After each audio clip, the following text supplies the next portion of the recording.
Billionaire needed a mother for his twins. He found love instead. The black car glided up the circular driveway like a shadow given form, its polished surface reflecting the afternoon sun. Behind the tinted windows sat Vivian Mercer, 73 years old, spine straight as a blade, checking her reflection one final time before the driver opened her door. She stepped out with the practiced grace of a woman who had spent 5 decades turning arrivals into performances. Chanel suit pressed to perfection, pearls sitting against her collarbone like they'd grown there, every silver hair swept into an immaculate chignon. This, supposed to be routine, a casual lunch with her son at his new estate, a chance to inspect this latest acquisition and remind him, gently, that Mercer Holdings required his attention more than his hobbies did. She'd done this 100 times. She knew exactly how the afternoon would unfold. Then she looked toward the entrance. A woman stood in the doorway. Dark hair, early 40s, hands clasped in front of her, waiting. The housekeeper, presumably. Theodore had mentioned something about new staff. Vivian took 3 steps before her body understood what her mind refused to accept. She knew that phase. 20 years dissolved like morning frost. The carefully constructed walls of 2 decades crumbled in the space between one heartbeat and the next. Standing 30 feet away, wearing a simple grey dress and an expression of barely contained terror, was someone who should have stayed buried in the past. Lise Caldwell, the woman who knew what Vivian had done. Vivian's stride didn't falter. Her smile stayed fixed, perfect, camera-ready. But something shifted behind her eyes. A flicker of recognition, then calculation, then something colder. "Well," her voice emerged, smooth, as cut crystal, and twice as sharp. "I see my son has made an interesting staffing decision. Pull back, breathe. 3 days earlier, everything changed. Welcome back, friends, and hello to those joining for the first time. Come in, settle down, make yourself comfortable. I want to know, where are you listening from tonight? Drop your city, your country, wherever you are in the world. And if you haven't already, hit that subscribe button and tap the notification bell. Trust me, you're going to want to be here for part 2. Now, if you've ever walked into a situation knowing your past was about to collide with your present, that stomach, dropping moment when you realize there's no escape, leave me a comment below. Want to hear your stories? Because what happened between these 2 women? What Vivian did 20 years ago, and why Elise Caldwell is now standing in her son's home. That story begins with a desperate woman, a billionaire's secrets, and a debt that was never meant to be repaid. 3 days before Vivian Mercer's car pulled up that circular driveway, Elise Harmon sat at her kitchen table watching her coffee go cold. The apartment was small, 2 rooms on the 3rd floor of a building where the elevator worked only half the time and the radiator clanked through the night like a restless ghost. She'd lived here for 6 years now, ever since the divorce finalized, and she'd needed somewhere quiet to rebuild. The walls held no photographs, no art, nothing that invited questions. Just clean surfaces and careful silence. At 42-3, Elise had constructed a life that asked very little of the world and offered even less in return. She worked night shifts at the county hospital, 12 hours of fluorescent lighting and vital signs and patients who forgot her face the moment she left their rooms. She ate dinner alone. She slept during the day with blackout curtains drawn. She existed in the spaces between other people's lives, and she had made peace with that. The gold bracelet on her wrist caught the morning light as she reached for her phone. She never removed it, not for showers, not for sleep, not for the countless times she'd considered pawing it when money got tight. Some things held value beyond price. The screen glowed with a notification from the nursing agency. She'd registered with them 6 months ago when the hospital cut her hours, picking up private care shifts to cover the gap between what she earned and what she owed. Elderly patients, mostly. Overnight monitoring, nothing complicated. She opened the message and felt her heart stop. Mercer Estate, twin children, age 6. Live in nanny position. Immediate placement required.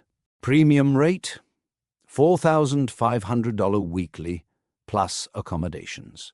The name hit her like a physical blow. Mercer. She hadn't spoken it aloud in 20 years. Hadn't allowed herself to think it, except in the dark hours, when memory refused to be silenced. And now here it was, glowing on her phone screen, casual as any other job listing. Her thumb hovered over the delete button. Every instinct she possessed screamed at her to make this message disappear, to pretend she'd never seen it, to continue building her invisible life, brick by careful brick. The Mercers belonged to a chapter she'd closed with desperate finality 2 decades ago. Opening it again would be madness. But the number kept pulling at her attention. $4,500 a week. Her rent was 3 months behind. The car needed a transmission repair she couldn't afford. Last Tuesday, she'd calculated exactly how many shifts stood between her and complete financial collapse. The answer had kept her awake until dawn. She set the phone down, picked up her coffee. It had gone completely cold, but she drank it anyway, tasting nothing. This is about survival, she told herself. About money, about keeping the lights on, and the landlord quiet. Theodore Mercer would be, 30 to 7 now. 38. He'd been 17 the last time she saw him. A boy on the edge of manhood, who had no idea what his mother was capable of. He wouldn't remember her. There was no reason. He would remember her. If you've ever tried to convince yourself that a terrible decision was actually practical, you know exactly what Elise was doing in that moment. Drop a like if you've been there. We've all been there. She stood and walked to the bathroom, standing before the mirror for a long moment. The face looking back at her bore the marks of 2 decades, fine lines around the eyes, a tiredness that went deeper than sleep could reach, and threads of grey woven through her dark hair. Her father, in his final weeks, had touched those first silver strands with trembling fingers. Wisdom earned, he'd whispered. Every grey hair is a battle you survived. She wondered what he'd say about this battle.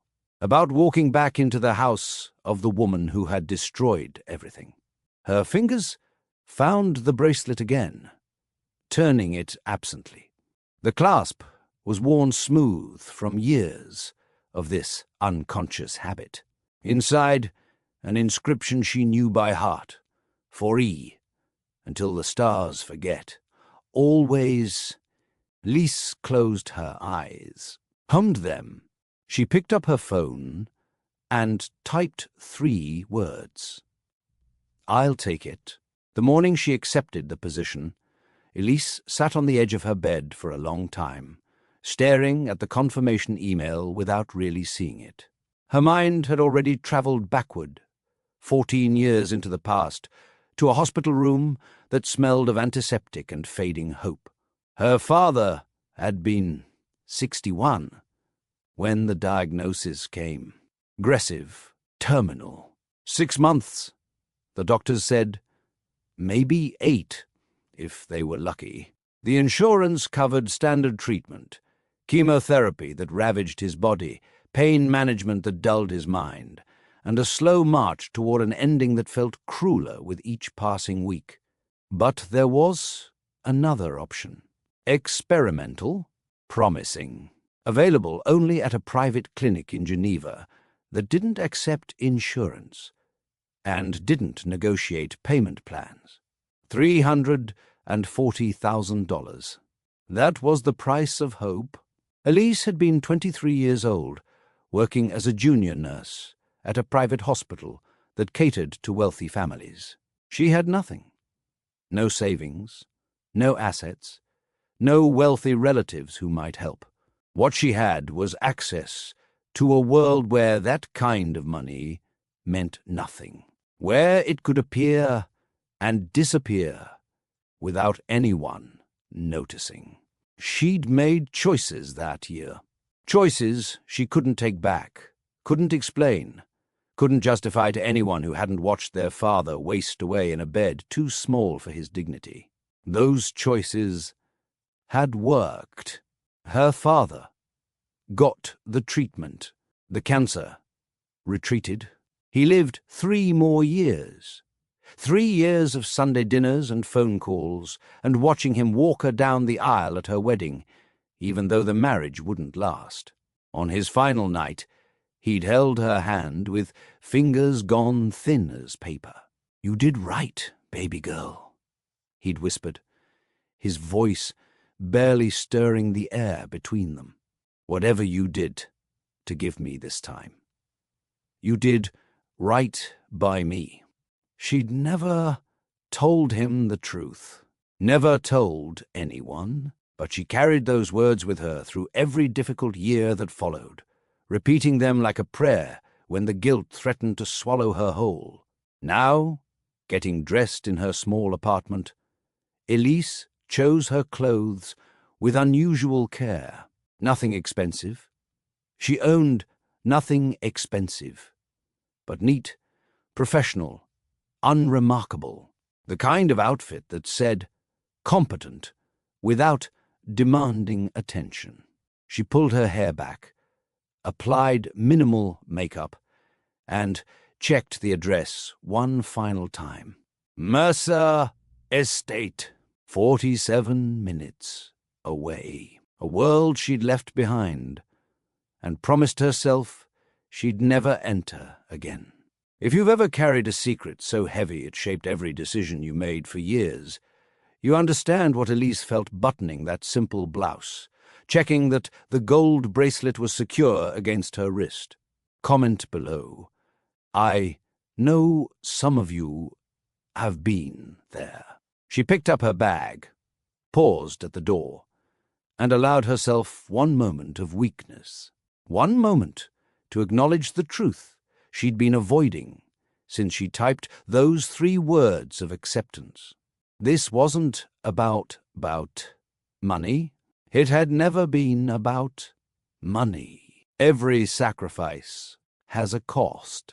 20 years ago, Elise had paid hers in the only currency that mattered.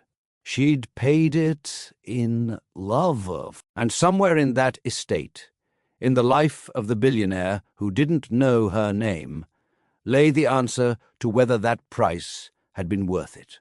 Elise counted the minutes like a woman marking time before execution. 17 minutes in, her fingers had gone white against the steering wheel. 23 minutes, and she realized She'd been holding her breath in stretches so long that her chest ached. 31 minutes, and the gold bracelet caught the morning light through her windshield, throwing a small flash of brilliance across the dashboard that made her heart clench with memory. 42 minutes. The neighborhoods had changed gradually, strip malls and apartment complexes giving way to gated communities, then to properties large enough that the houses disappeared behind walls of manicured greenery. Money announced itself in stages out here, first in the size of the lawns, then in the absence of visible fences, finally in the quiet confidence of spaces designed to make visitors feel small.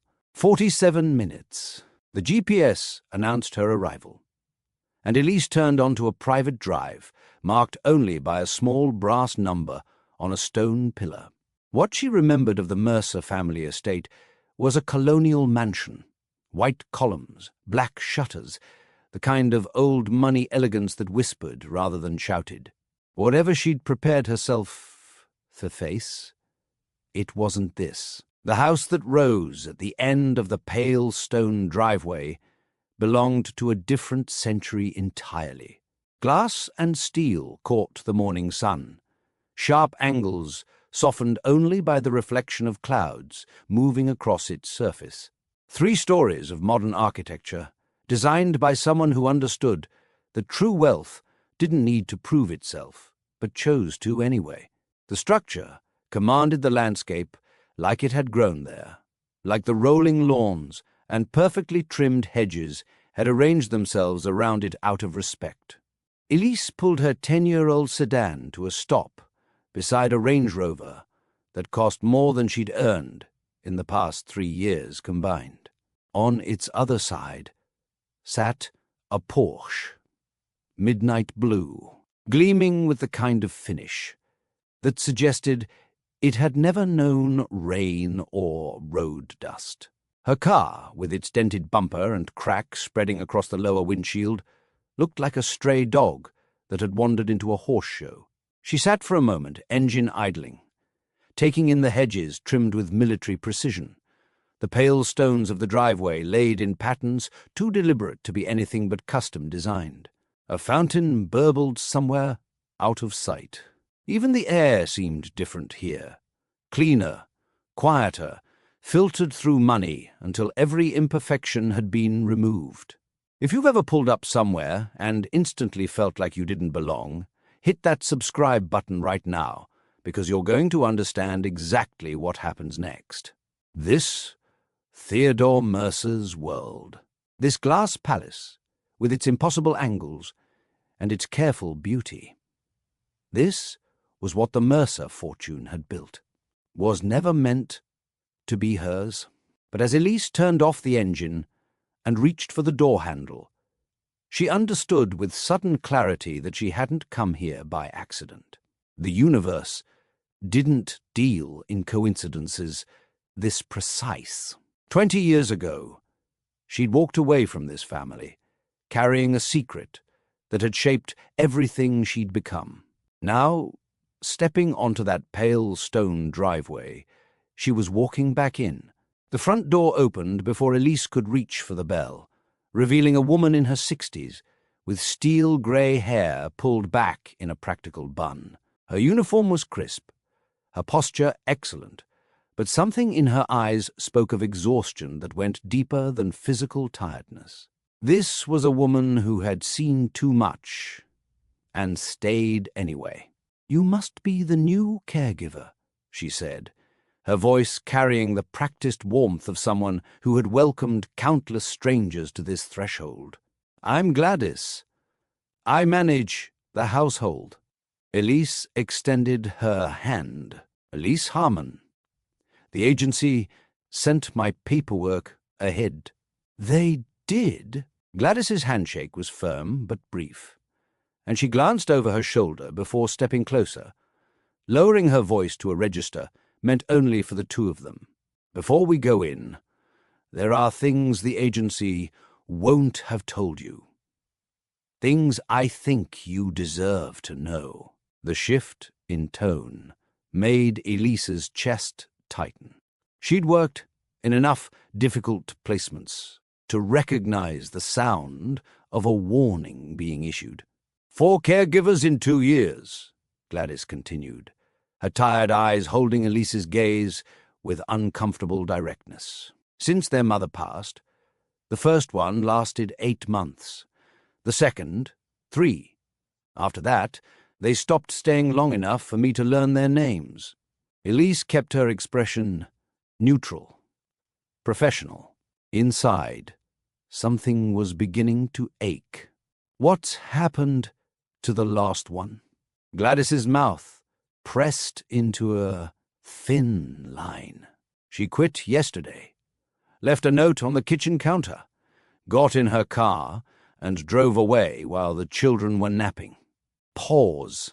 She didn't even say goodbye to them. The image hit Elise harder than she'd expected. 2 6-year-olds waking from their nap to discover that another adult had vanished from their lives without warning. Children who had already lost their mother learning, again and again, that the people meant to care for them could disappear without explanation. The children, Elise said carefully. How are they handling everything? Something flickered across Gladys's face. Grief, perhaps, or guilt, or the particular helplessness of watching damage accumulate with no power to stop it. They're surviving. That's the kindest thing I can say. She stepped back and gestured for Elise to enter. The foyer opened into a hallway that seemed to stretch forever. All pale marble floors and walls, hung with artwork that probably cost more than Elise's apartment building. Abstract pieces in muted colors, chosen for aesthetic value rather than warmth. The kind of art selected by designers, not families. Elise's footsteps echoed as she followed Gladys deeper into the house. The smell of lemon polish hung heavy in the air, layered over something less definable, an emptiness that had nothing to do with square footage. Every surface gleamed. Every angle was precise, but the silence pressed against her ears like cotton, and she understood with sudden clarity that these rooms were cleaned daily but rarely lived in. If you know what it feels like to walk into a house that's beautiful, but somehow still feels broken, hit that like button, because that's exactly where Elise found herself, surrounded by wealth that couldn't fill the hollow spaces, by perfection that only highlighted what was missing. Mr. Mercer is in his study, Gladys said, as they walked. He works from home most days now, since his wife. She trailed off, the sentence left deliberately unfinished.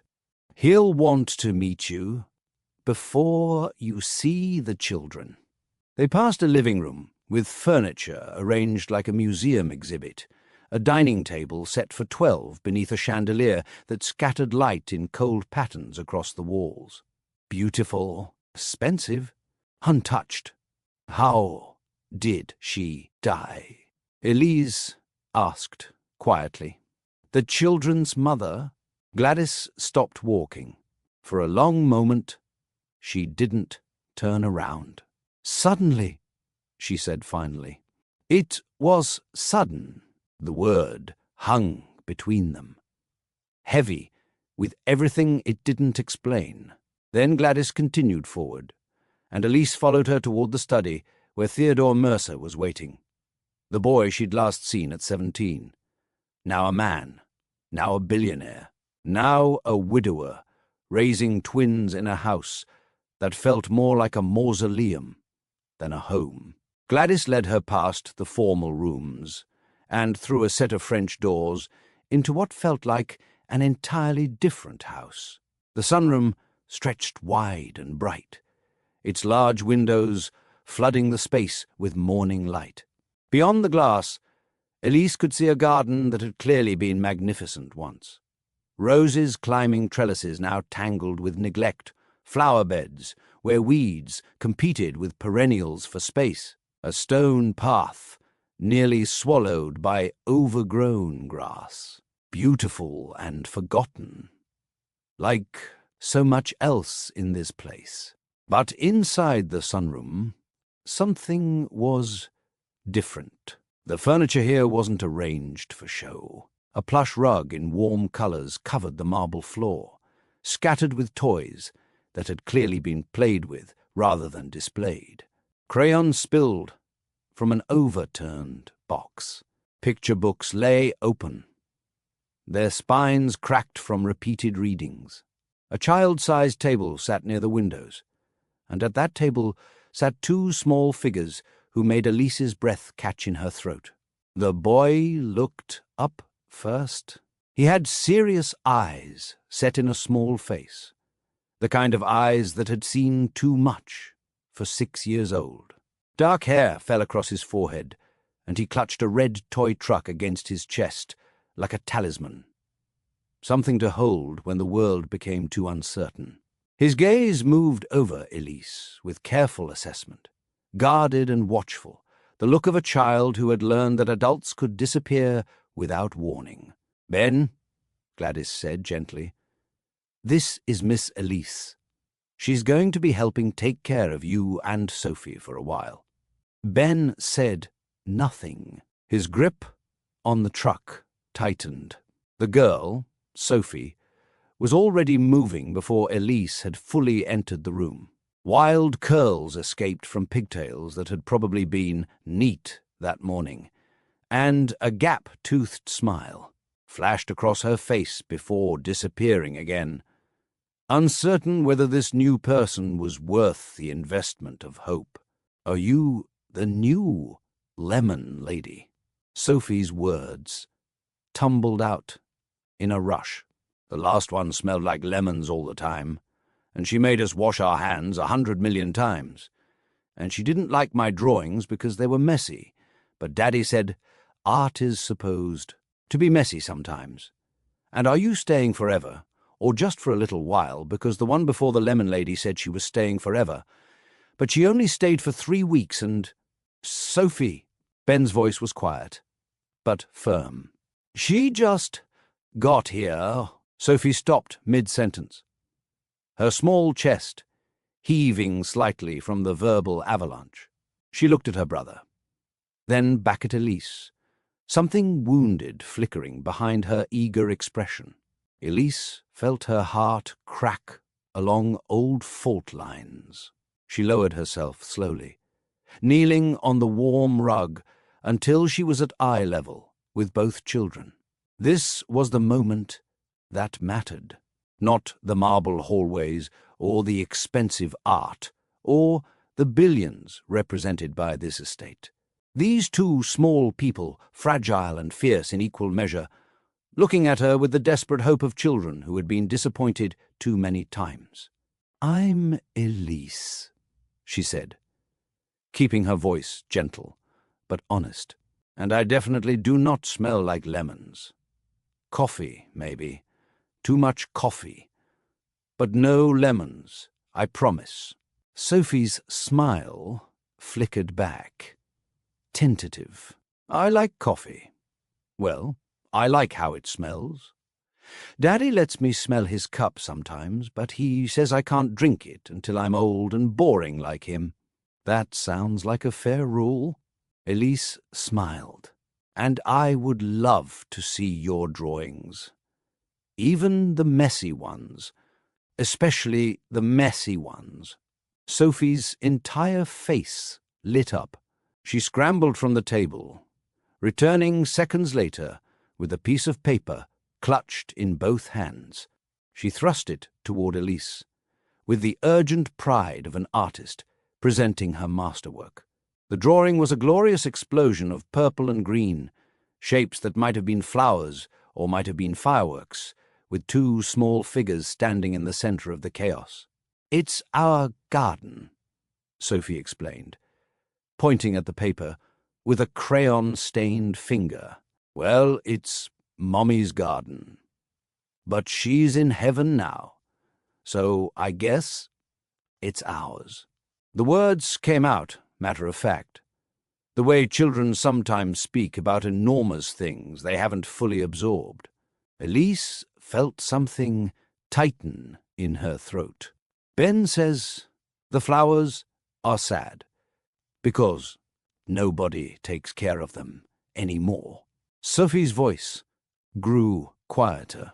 But I think they're just waiting for someone to love them again. 6 years old. 6 years old. And already understanding grief better than most adults ever would. Elise looked at this wild-haired little girl with her gap-toothed smile and her devastating wisdom, and she understood exactly what she was seeing. A child holding on to hope with both hands, while the adults around her kept letting go. What I think? Elise said softly. I think gardens are very patient. They can wait a long time. And when someone's ready to love them again, they grow right back, sometimes even more beautiful than before. Sophie studied her for a long moment. Something ancient and knowing moving behind her young eyes. Then she nodded, satisfied with whatever she'd found in Elise's face. At the table, Ben's shoulders had lost some of their tension. He wasn't smiling. Elise suspected he didn't smile often anymore, but the fierce protectiveness in his posture had eased slightly.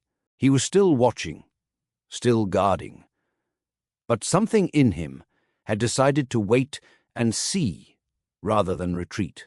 Share this story with someone who understands that sometimes the smallest people carry the heaviest wisdom. These kids were going to break Elise's heart wide open, and she already knew she'd let them. 2 hours passed in that sunroom, and Elise learned the rhythms of these two small people like a language she was determined to speak fluently. Sophie filled every silence with words, a constant stream of observations and questions and stories that tumbled over each other in her eagerness to be heard. She talked about her favorite color changing weekly, about the dream she'd had last night involving a talking giraffe, about the way her mother used to sing while making breakfast. The chatter was relentless, almost frantic, and Elise recognized it for what it was, a child terrified of quiet because quiet meant absence, meant loss, meant remembering what wasn't there anymore. Ben built structures at the small table, blocks stacked into towers, knocked down, rebuilt, bridges connecting nothing to nothing, walls around empty spaces. His hands moved with methodical precision, and he rarely spoke, but his eyes tracked constantly, watching Sophie, watching Elise, watching the door. Always watching the door. They were both waiting for something, someone. Elise had settled onto the floor beside Sophie, helping her draw a cat wearing a crown. The crown kept getting bigger in Sophie's vision, sprouting jewels and feathers until it was larger than the cat itself. Elise suggested adding a throne, and Sophie gasped with delight at the brilliance of this idea. Then the door opened. Elise looked up, crayon still in hand, and 20 years collapsed into a single moment. He stood in the doorway like a man who owned not just this room, but the very air inside it. Still tall, still broad-shouldered, still carrying that particular certainty possessed by men born to inherit worlds, men who had never questioned whether doors would open for them because doors always had. But there were differences now, markers of time that hadn't touched the boy she remembered. Silver threaded through the dark hair at his temples. Lines carved around his eyes spoke of late nights and difficult decisions. A weariness lived in his posture, subtle but unmistakable, suggesting he carried weights no one else could see. He was still beautiful. That was the cruelest thing of all. Miss Harmon. His voice came out flat, controlled, revealing nothing. The voice of a man who had spent 2 decades learning to hide every feeling behind a wall of professionalism. "Thank you for coming on such short notice." Sophie bounded up from the floor, abandoning the crowned cat without a backward glance. Daddy, this is Elise. She doesn't smell like lemons, and she likes messy drawings, and she said gardens are patient, and she's going to stay, right? She's going to stay this time." But Colton Mercer wasn't looking at his daughter. He was looking at Adeu. His eyes held hers across the sunlit room, and something moved in their depths. Recognition, yes, but more than that. Memory, emotion, the ghost of a summer that had ended without warning, without closure, without anything but a note left on a pillow, and a woman who had vanished like morning mist. He hadn't forgotten, not the beach where they'd walked barefoot in the moonlight, not the laughter that had come so easily between them, not the note she'd left behind, 3 lines that explained nothing and apologized for everything. 20 years, and he remembered all of it. "We need to speak privately," he said, and his voice had changed, dropping lower, carrying an edge that made Elise's pulse quicken with something between fear and anticipation. "Gladys will watch the children. What do you think happened between them 20 years ago? What was in that note Elise left behind? What will Colton say when they're finally alone?" Drop your theories in the comments. I want to hear every single guess.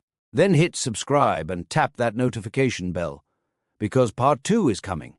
And trust me, you do not want to miss what happens next, because that conversation, it's going to change everything. Welcome back, friends. When we left off, Elise Harmon was standing in a sunlit room with 2 children who had already begun to crack open her heart.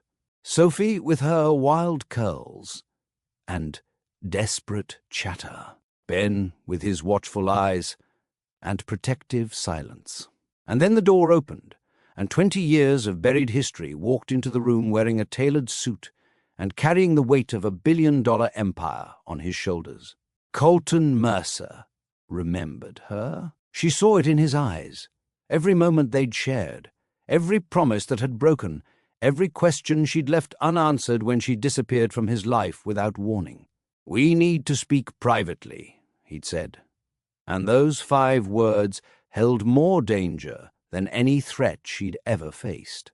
Now she followed him down the marble hallway, her footsteps quick to match his long strides.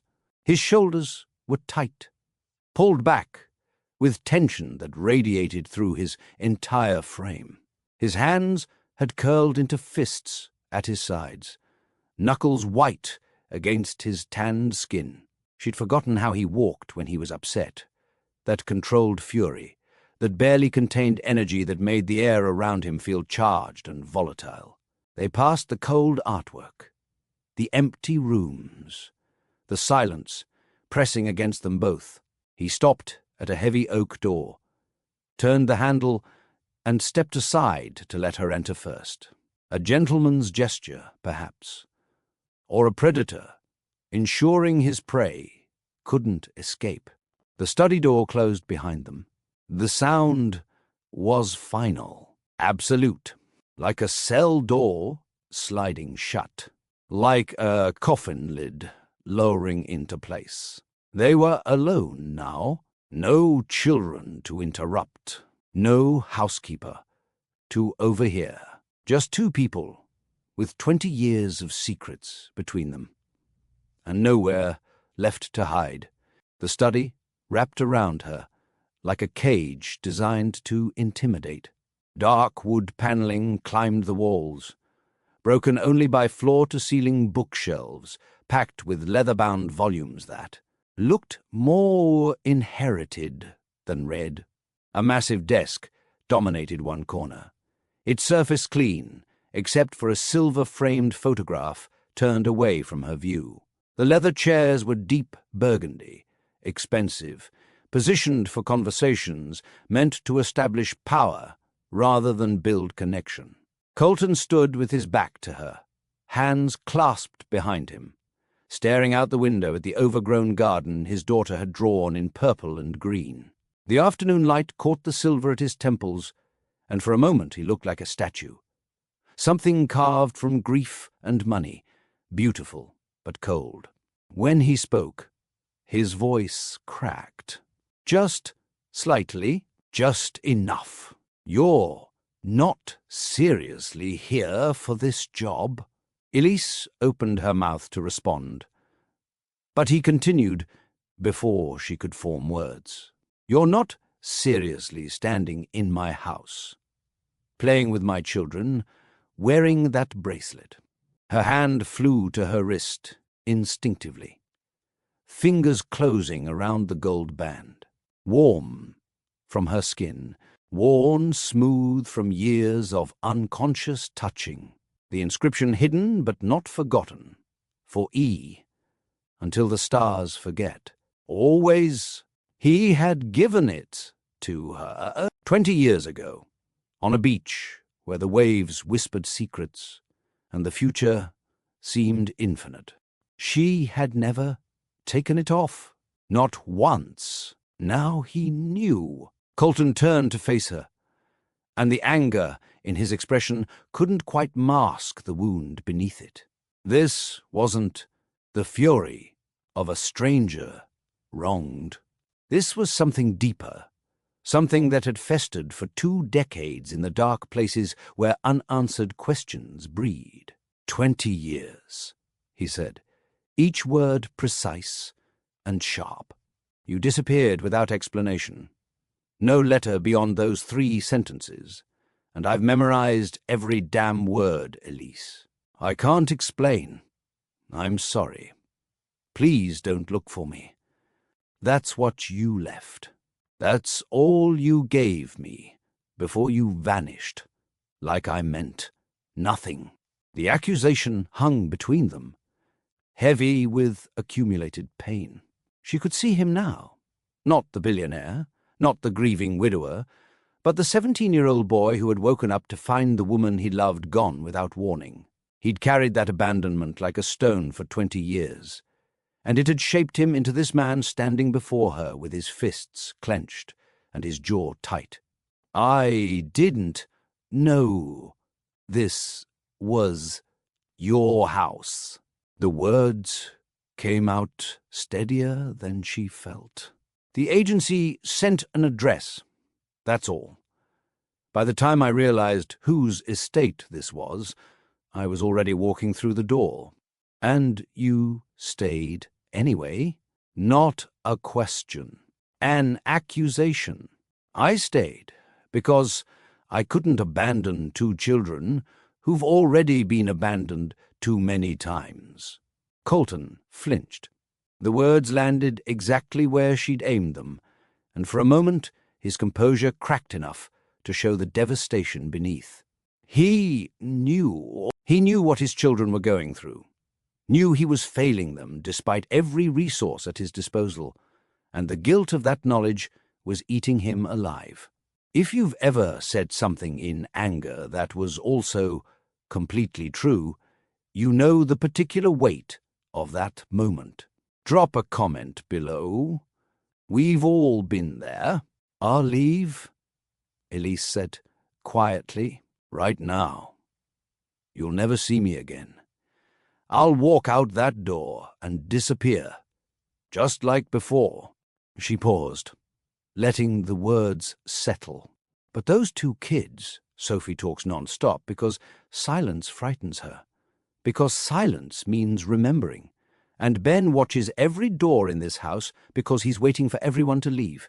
He's already learned that people don't stay. Colton's expression flickered, pain breaking through the anger. They need consistency, Elise continued. They need someone who isn't going to walk out after 3 weeks because the job is hard, or the household is complicated, or because your mother looks at them wrong. His eyes narrowed at the mention of Vivian, but Elise pressed on. I'm good at this. I've spent 20 years taking care of people who needed stability. I can be that for your children, or I can leave right now and you can watch them lose someone else. The silence stretched between them, thick with history and hurt. You think you're that person? His voice was bitter, cutting. You who left a note and vanished. You think you can promise my children consistency when you couldn't give me a single explanation. Before she could stop herself, before reason could intervene, the words escaped, "Ask your mother. Ask her what really happened that summer." Something flickered across Colton's face. Confusion first, then uncertainty. The first crack in the foundation of everything he thought he knew. What my mother have to do with this? Elise felt her heart pounding, felt 20 years of silence, threatening to shatter. She had said too much, or perhaps, finally, she had said just enough. The question hung in the air between them. What does my mother have to do with this? And Elise could feel the ground shifting beneath her feet. 20 years of silence balanced on the edge of revelation, and one wrong word could send everything crashing down. Before she could decide whether to speak or retreat, a small voice floated in from the doorway. "Daddy?" They both turned. Ben stood half hidden behind the doorframe, his serious eyes moving between his father and Elise with the careful attention of a child who had learned to read adult moods for survival. Behind him, Sophie peered around his shoulder, her wild curls forming a halo against the hallway light. "We wanted to show Miss Elise the garden," Sophie said, the words tumbling out with hopeful urgency. "The real garden, not just the drawing. Ben said we shouldn't bother you, but I said maybe Daddy would say yes, because Miss Elise said gardens are patient, and maybe she could help us make Mommy's flowers not sad anymore, and—" "Sophie!" Ben's quiet voice carried the weight of a child who had become caretaker to his own twin. "Let Daddy answer?" Colton's jaw tightened. Elise watched the battle play out behind his eyes, the anger still burning, the questions still demanding answers, the accusation about his mother still echoing in the charged air between them. But beneath all of that, beneath the billionaire and the grieving widower and the wounded boy he'd once been, was a father looking at his children's hopeful faces, the children who had already lost so much. The children who are asking for something so simple, someone to walk with them through their mother's garden, someone who might stay. His shoulders dropped almost imperceptibly, a surrender, or perhaps a strategic retreat. "Fine." The word came out rough, reluctant. "But stay where Gladys can see you from the kitchen window. And don't go near the pond." Sophie's face lit up with the uncomplicated joy that only children can produce from small victories. She grabbed her brother's hand and began pulling him toward Elise, already chattering about which flowers they would show her first, and whether the butterflies would still be there, even though Mommy used to say butterflies only came when someone was singing. But Ben didn't move toward his sister's enthusiasm. Instead, he crossed the study with measured steps, his serious eyes fixed on Elise's face as if searching for something. When he reached her, he did something that shattered every defensive wall she'd built around her heart. He slipped his small hand into hers without a word. His fingers were warm and slightly sticky, the residue of whatever snack he'd had earlier, and they curled around her palm with a trust that felt entirely unearned. This boy who watched every door, who guarded his sister, who had learned at 6 years old that adults leave without warning. This boy was choosing to hold her hand.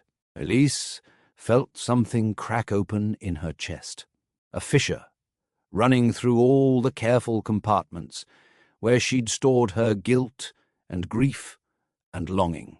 Whatever history existed between her and Colton, whatever secrets still lurked beneath the surface of this family, whatever storm was coming when Vivian Mercer finally arrived, none of that mattered as much as the small hand wrapped around hers. These children needed her, needed someone who wouldn't flinch at their pain, wouldn't run from their complicated household, wouldn't disappear because the job became too hard or the father's eyes held too many questions. She had failed Colton 20 years ago. She had left him without explanation, had chosen her father's life over the love that was blossoming between them, had made decisions that haunted her still. She would not fail his children. Have you ever had to put children's needs above your own pain? If you understand that choice, share this video with someone who gets it. Come on, Sophie urged, tugging at Ben's other hand. The roses are this way, and I want to show you where Mommy used to sit and read her books. Elise let the children lead her toward the door, but she paused at the threshold, turning back to meet Colton's gaze one final time. This conversation isn't over, she said quietly, but it can wait until they're not listening. Something shifted in his expression. Not forgiveness, not understanding, but perhaps the beginning of a willingness to hear what she had to say. She turned and followed the twins out into the garden, Ben's hand still anchored in hers, Sophie's voice already filling the air with stories about her mother's favorite flowers. Behind her, she felt Colton's eyes following them through the window. The garden was beautiful in its ruin. Rose bushes that had once been meticulously trained, now tangled together in wild abandon, red blooms climbing over pink, yellow sprawling into white. Lavender borders had spread beyond their original boundaries, purple spikes reaching toward paths that were slowly disappearing beneath encroaching growth. Near a silent fountain, where no water had flowed in what looked like years, wild herbs grew in fragrant chaos, mint and rosemary and something that might have been thyme, all fighting for space around a stone cherub whose eyes had filled with moss, giving it the appearance of weeping green tears. This had been someone's masterpiece once. Someone had knelt in this soil, planned these beds, imagined how the colors would look in every season, and then that someone had stopped coming, and the garden had begun its slow transformation from cultivated beauty to something wilder, sadder, more honest. Sophie led the tour with the enthusiasm of a museum guide who had memorized her script through repetition rather than study. She pointed at clusters of pink blooms with theatrical gestures. "Those are peonies," she announced. "And those big blue ones are hydrangeas." "Hydrangeas?" Ben corrected quietly, still holding Elise's hand. "That's what Dad?"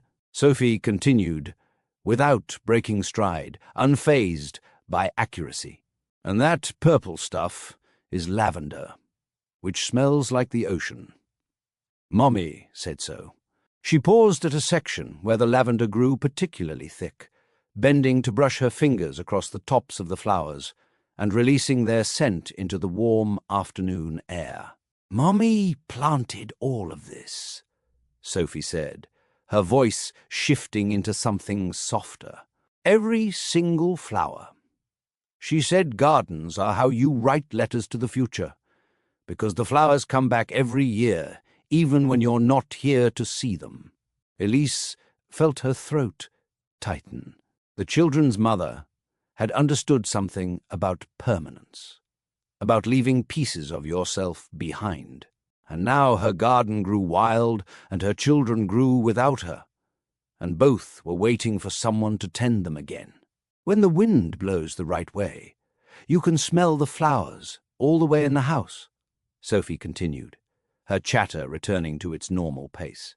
Daddy keeps his window closed, but I open mine, so my whole room smells purple. Colors have smells, Ben added, offering the longest sentence Elise had heard from him. Mom taught us that. Sophie nodded vigorously. Red smells like cinnamon. Blue smells like rain. Yellow smells like butter cookies. Her face clouded slightly. She made butter cookies every Sunday. We don't make them anymore. Gladys knows the recipe, Ben said, but she won't make them. She says it's too fad. The casual way they discussed grief, naming it, accepting it, working around it, made Elise's chest ache. These children had learned to navigate loss the way other 6-year-olds learned to tie their shoes. Through practice, through necessity. Everything makes Dad too sad, Ben continued, his serious eyes fixed on a rose bush that had grown so large it was beginning to consume its neighbors. He works all the time now. Before Mommy died, he used to come to our soccer games. He read us stories every night. He helped us build blanket forts in the living room. And Mommy would pretend to be a dragon, trying to get in. If you're feeling your heart crack right now, hit that subscribe button, because these two kids are going to need all the love this audience can give them. Sophie picked a sprig of lavender, twirling it between her fingers. Now he just stands at windows, looking at nothing. He's thinking about Mommy, Ben said, but was uncertainty in his voice. A child trying to explain something he didn't fully understand. I think he's looking for something he lost and can't find, Sophie said quietly, and for a moment she didn't sound like a 6-year-old at all. She sounded ancient, wise, broken in ways that would take years to fully reveal themselves. Elise felt eyes on her back. She didn't need to turn around. She knew exactly who was watching from the study window, knew he could see them standing among his dead wife's roses, knew he was wondering what secrets she might be sharing with his children. Standing at windows, looking for something he lost. The thought caught in her mind, turning over like a stone in water. Had he looked for her 20 years ago, when he'd woken to find her gone and nothing left but 3 sentences on hotel stationery? Had he tried to find her? She'd made it impossible.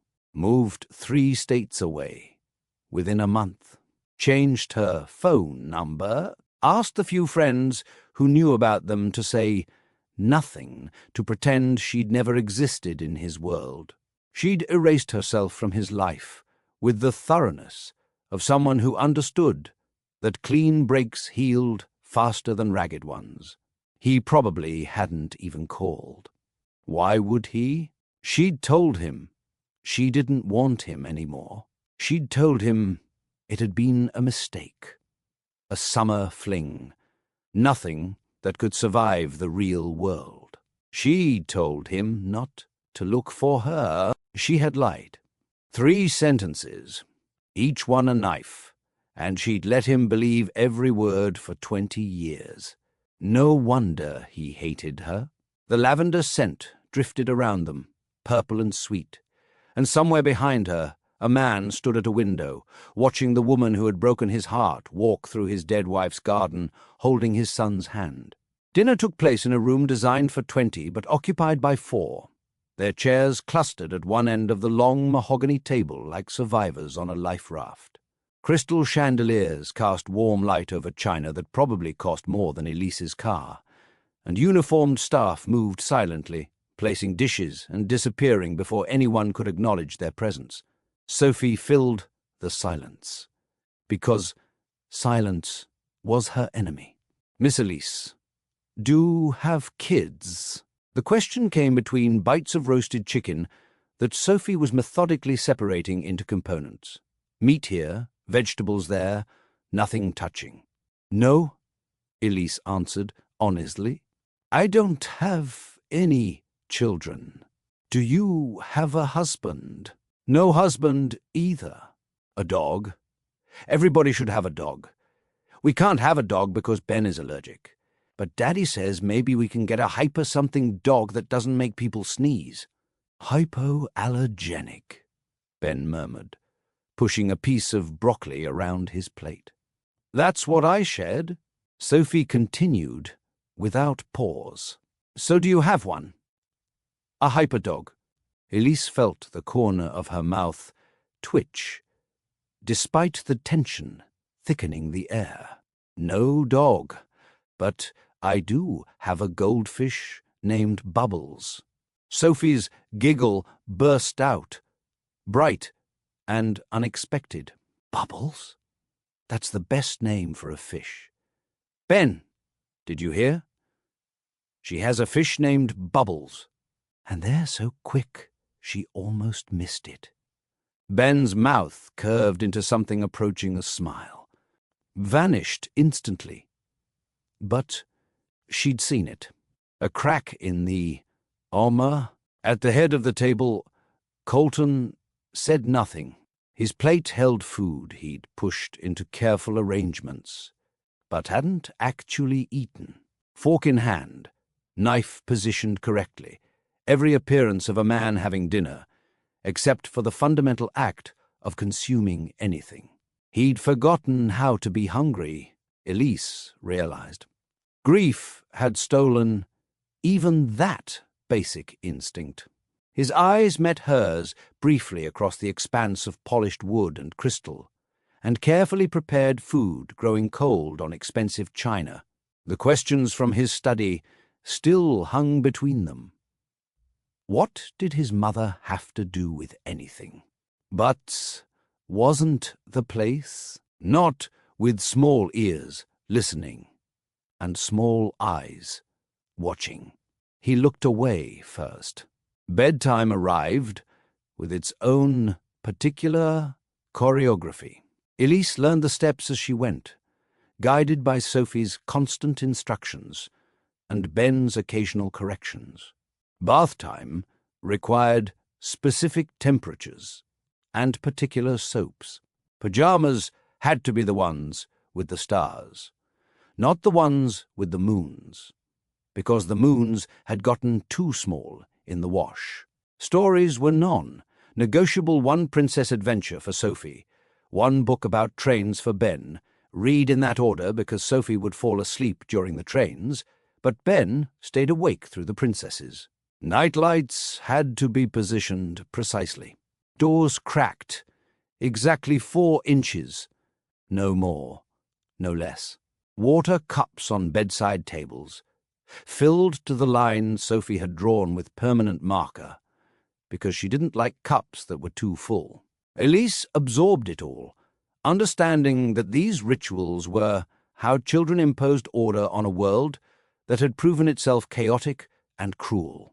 Sophie lay in her bed, wild curls spread across the pillow like a dark halo, eyes fighting the heavy pull of sleep.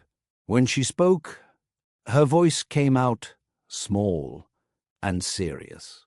"Oh, going to leave like the others?" The question hit Elise directly in the chest. She sat on the edge of the bed, choosing her words with the care they deserved. "I can't promise forever," she said quietly. "Nobody can promise that. But I can promise you that I'll always tell you the truth, and I won't leave without saying goodbye." that I can promise." Sophie's eyes searched her face in the dim glow of the night light. "The lemon lady didn't say goodbye. She just left while we were sleeping. That was wrong of her. You deserved a goodbye. Mommy didn't say goodbye either." The words hung in the air, devastating in their simplicity. A 6-year-old trying to make sense of the unforgivable randomness of death, trying to find patterns in a universe that offered none. Elise reached out and brushed a curl from Sophie's forehead. "Your mommy didn't choose to leave without saying goodbye. Sometimes things happen that nobody chooses, but every single person who walks out of your life because they decide to, they owe you a goodbye, and I will always give you one. Even if I have to leave someday, you'll know. I promise." Sophie studied her for a long moment with those ancient, knowing eyes. Then she nodded once, solemnly, accepting the promise with the gravity it deserved. "Okay," she whispered. "Good night, Miss Elise." "Good night, Sophie." By the time Elise reached the door, Sophie's breathing had slowed into the rhythm of sleep. Across the hall, Ben lay still in his own bed, facing the wall, but Elise knew he wasn't sleeping. He was listening, guarding. Even in the darkness, she pulled his door to exactly 4 inches and stood in the hallway, feeling the weight of promises she had no right to make settling onto her shoulders. Elise walked through the quiet hallway toward the guest room Gladys had prepared for her, her footsteps muffled by thick carpet that probably cost more than a year of her hospital salary. The house had settled into nighttime stillness, all those empty rooms breathing softly in the darkness, and she wanted nothing more than to close a door between herself and everything that had happened today. Then she saw the light. It spilled from beneath his study door in a thin golden line, cutting across the shadowed hallway like a warning or an invitation. Her feet stopped without her permission, and she stood there for a long moment, caught between the safety of retreat and something else entirely. She knocked before she could talk herself out of it. "Come in." Colton stood at the window again, silhouetted against glass that reflected the moonlit garden below. An untouched drink sat on the desk beside him, amber liquid catching the lamplight. He didn't turn when she entered, but his shoulders shifted slightly, acknowledging her presence. "You mentioned my mother." His voice was quiet, but something ran beneath the words, a current she couldn't quite name. Curiosity, perhaps, or the beginning of doubt about a woman he'd trusted his entire life. "I did." Elise remained near the door, keeping distance between them. "You suggested she had something to do with you leaving." Now he turned, and his eyes found hers in the dim room. "I want know what you think she did." The question hung between them, heavy with 20 years of silence. Elise felt the truth pressing against her teeth, demanding release. She could tell him everything: the threats, the money, the choice his mother had forced her to make when she was 23, and desperate and in love with a boy whose family would never accept her. But she saw the tension in his jaw, the defensive set of his shoulders. He wasn't ready to hear it. He was ready to argue against it, to defend the mother who had raised him, to dismiss whatever Elise said as the desperate excuses of a woman who had abandoned him without explanation. "I can't tell you," she said quietly. "Not tonight." "Why not?" "Because you won't believe me. You'll think I'm lying to justify what I did, and nothing I say will penetrate the version of events you've carried for 2 decades. His jaw tightened. "Then let's me decide what I believe when you're ready to actually hear it. Instead, waiting to argue against it, I'll tell you everything."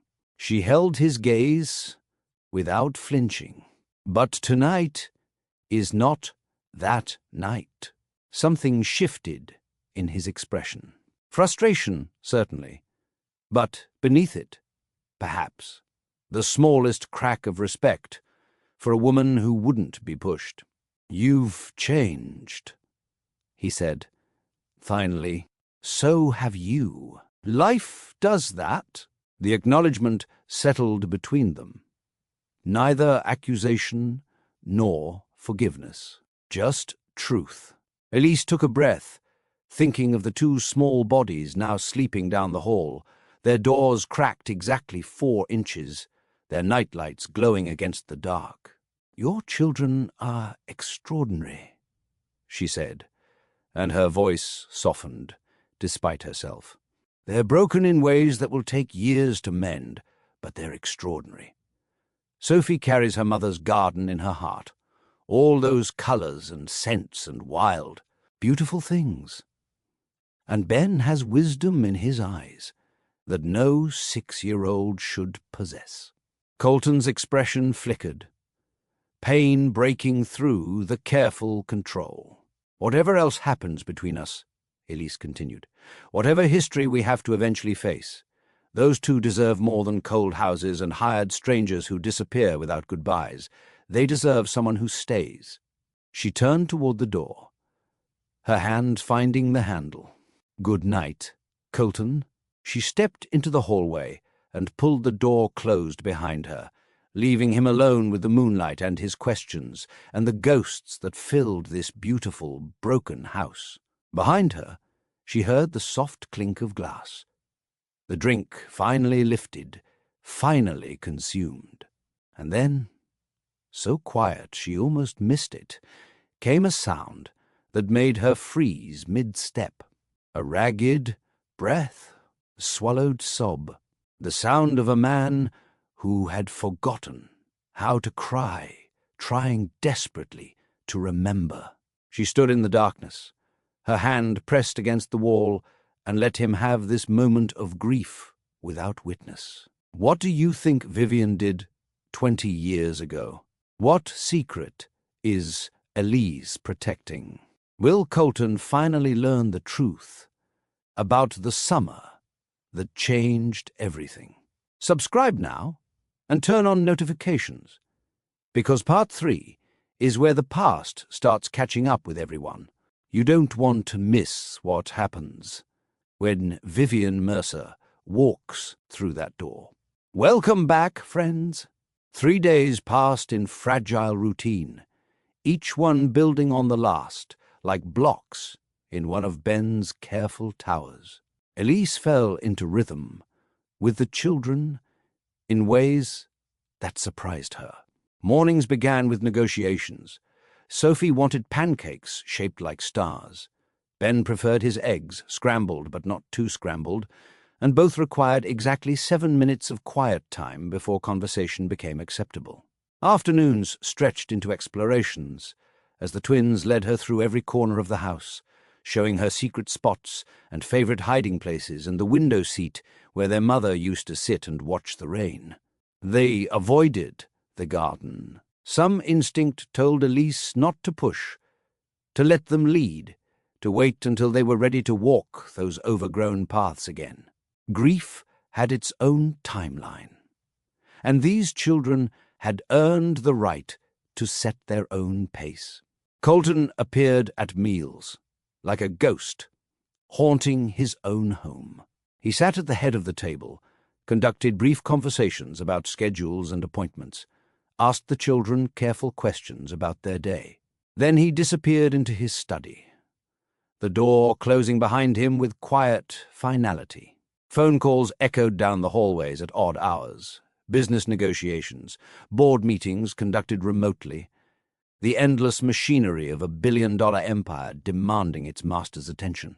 He was polite, professional, cold, the warmth she remembered from 20 years ago, The boy who had laughed easily and touched her hand like it was precious had been buried beneath layers of loss and responsibility. This man wore his grief like armor, and he had no intention of letting her past the walls he'd built. She told herself it was better this way. Easier, safer. Then, on the fourth day, Sophie found the photograph. The scream cut through the quiet house like a blade. Elise was in the kitchen with Gladys, discussing the week's meal planning, when the high-pitched sound echoed down the hallway. Her body moved before her mind could process what she was hearing. Chair scraping back, feet already carrying her toward the source. Every instinct she'd developed through 20 years of nursing told her to run toward that sound, to find the child, to fix whatever had gone wrong. She was halfway down the marble corridor before she realized the scream hadn't been frightened. It had been excited. Sophie stood outside Colton's study door, bouncing on her toes with barely contained energy. Something clutched in her small hands.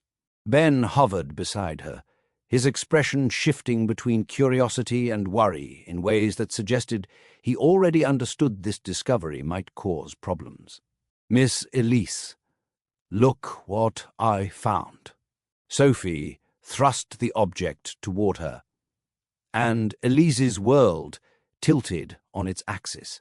A photograph, faded at the edges, slightly creased from years of handling, but unmistakably real.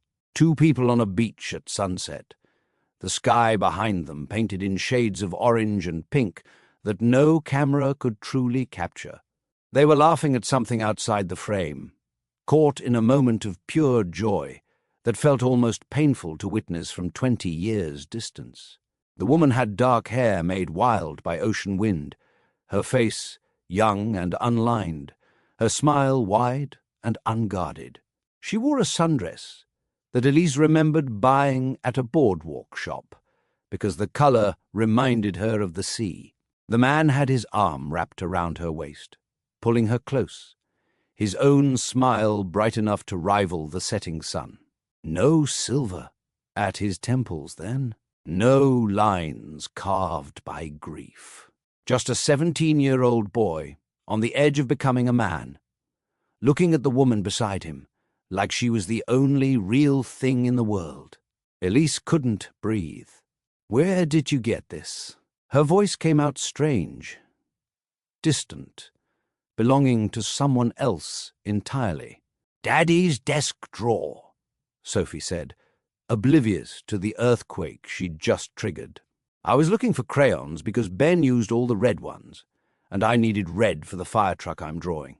And Daddy keeps extra art supplies in his study, and the drawer was stuck, so I had to pull really hard, and this fell out from behind everything."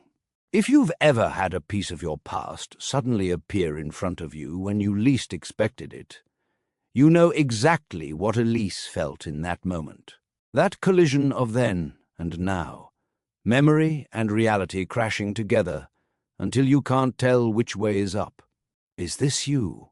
Sophie peered at the photograph, then up at Elise, her brow furrowed with concentration. "It looks like you, but younger. And that's Daddy. He looks so happy." Her voice dropped slightly, taking on that devastating wisdom that kept catching Elise off guard. "He never looks that happy anymore." Ben shifted beside his sister, his serious eyes moving between the photograph and Elise's frozen expression. He saw too much.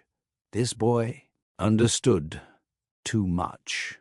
"Were friends before?" Sophie continued, her questions tumbling out faster now. "Did you know Daddy when he was young? Before Mommy? Before us? Why didn't you tell us? How come you never said you knew each other? Did you go to the beach together? That looks like a nice beach. Mummy used to take us to the beach before she..." Sophie, stop. Ben's quiet voice cut through the torrent. His hand reached out and gently touched the photograph. You shouldn't have taken it. It was in Daddy's private drawer. Sophie's enthusiasm faltered. Reality breaking through her excitement. I just wanted crayons. I didn't mean to. Elise forced herself to breathe. In, out. Her fingers trembled as she looked at that image. At the girl she'd been, at the boy he'd been, at everything they'd lost between then and now. He'd kept it for 20 years. Through marriage and children and death and grief, Colton had kept this photograph in his desk drawer. She didn't know what that meant. She was afraid to find out. Sophie, the voice came from behind them, and Elise felt her heart stop entirely. Colton stood in the study doorway, his tall frame filling the space, his face drained of color. His eyes weren't on his daughter or his son. They were fixed on the photograph in Sophie's hands, that faded image of a sunset beach, and two people who had once believed love could conquer everything. Sophie spun around, her earlier excitement curdling into anxiety as she registered her father's expression. Her lower lip began to tremble, that universal sign of a child who knows she's done something wrong, but isn't entirely sure what. Daddy, I'm sorry. I just wanted crayons, and the drawer was stuck, and it fell out, and I didn't mean to take your private things. I promise, I just... Sophie! His voice softened, and he crossed the hallway to kneel before his daughter. The movement brought him closer to Elise, close enough that she could smell his cologne, different from 20 years ago, more expensive, but beneath it something familiar that made her chest ache. You're in trouble. He held out his hand, and Sophie placed the photograph in his palm with the careful solemnity of a child returning stolen treasure. Colton looked at it for a long moment, his thumb brushing across the faded image, across the face of the girl Elise had been. This is a very old picture, he said quietly. From a long time ago. Sophie edged closer to her father, her curiosity overcoming her fear of punishment. Why is Miss Elise in it? The question hung in the air like smoke. Ben stood silent and watchful, his serious eyes moving between the adults with that unsettling perception that saw far too much.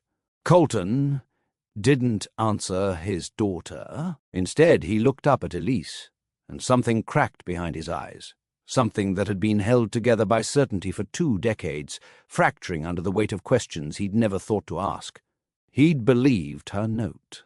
All these years, he'd believed she'd left because she wanted to, because their summer together had meant nothing, because he had been young and foolish and mistaken about everything he'd felt.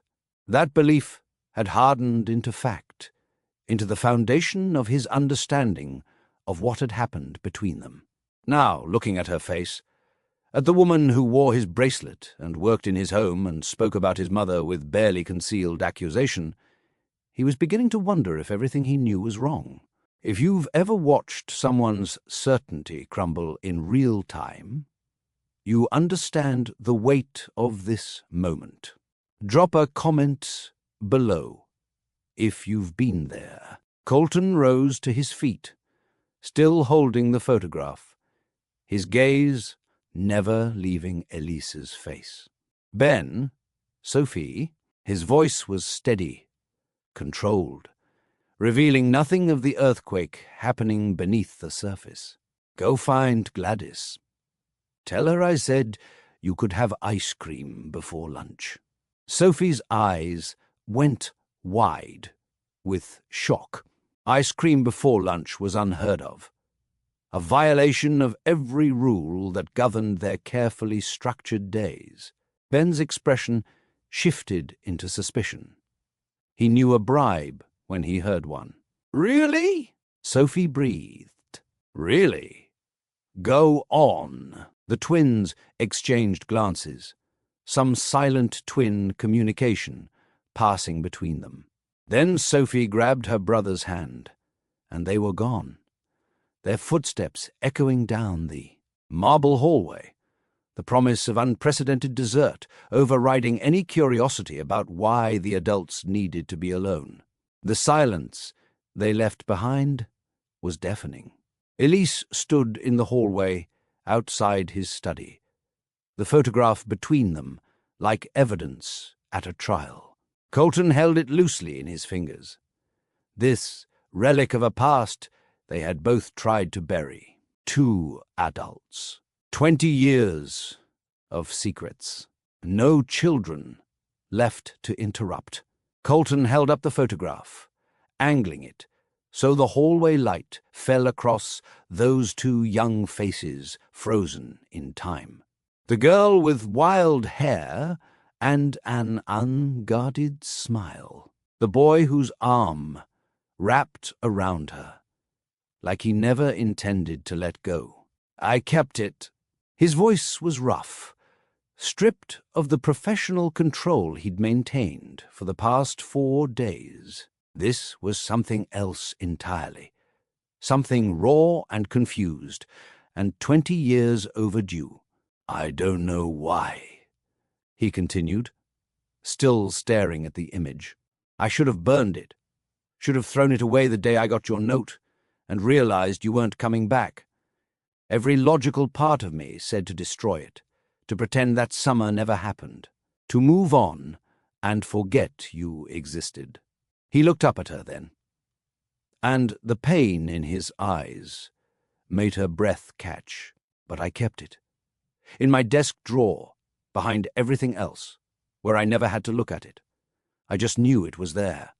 Through college, through building the company, through meeting my wife, marrying her, having children with her. His jaw tightened. Through burying her. That photograph stayed in my drawer, and I never took it out.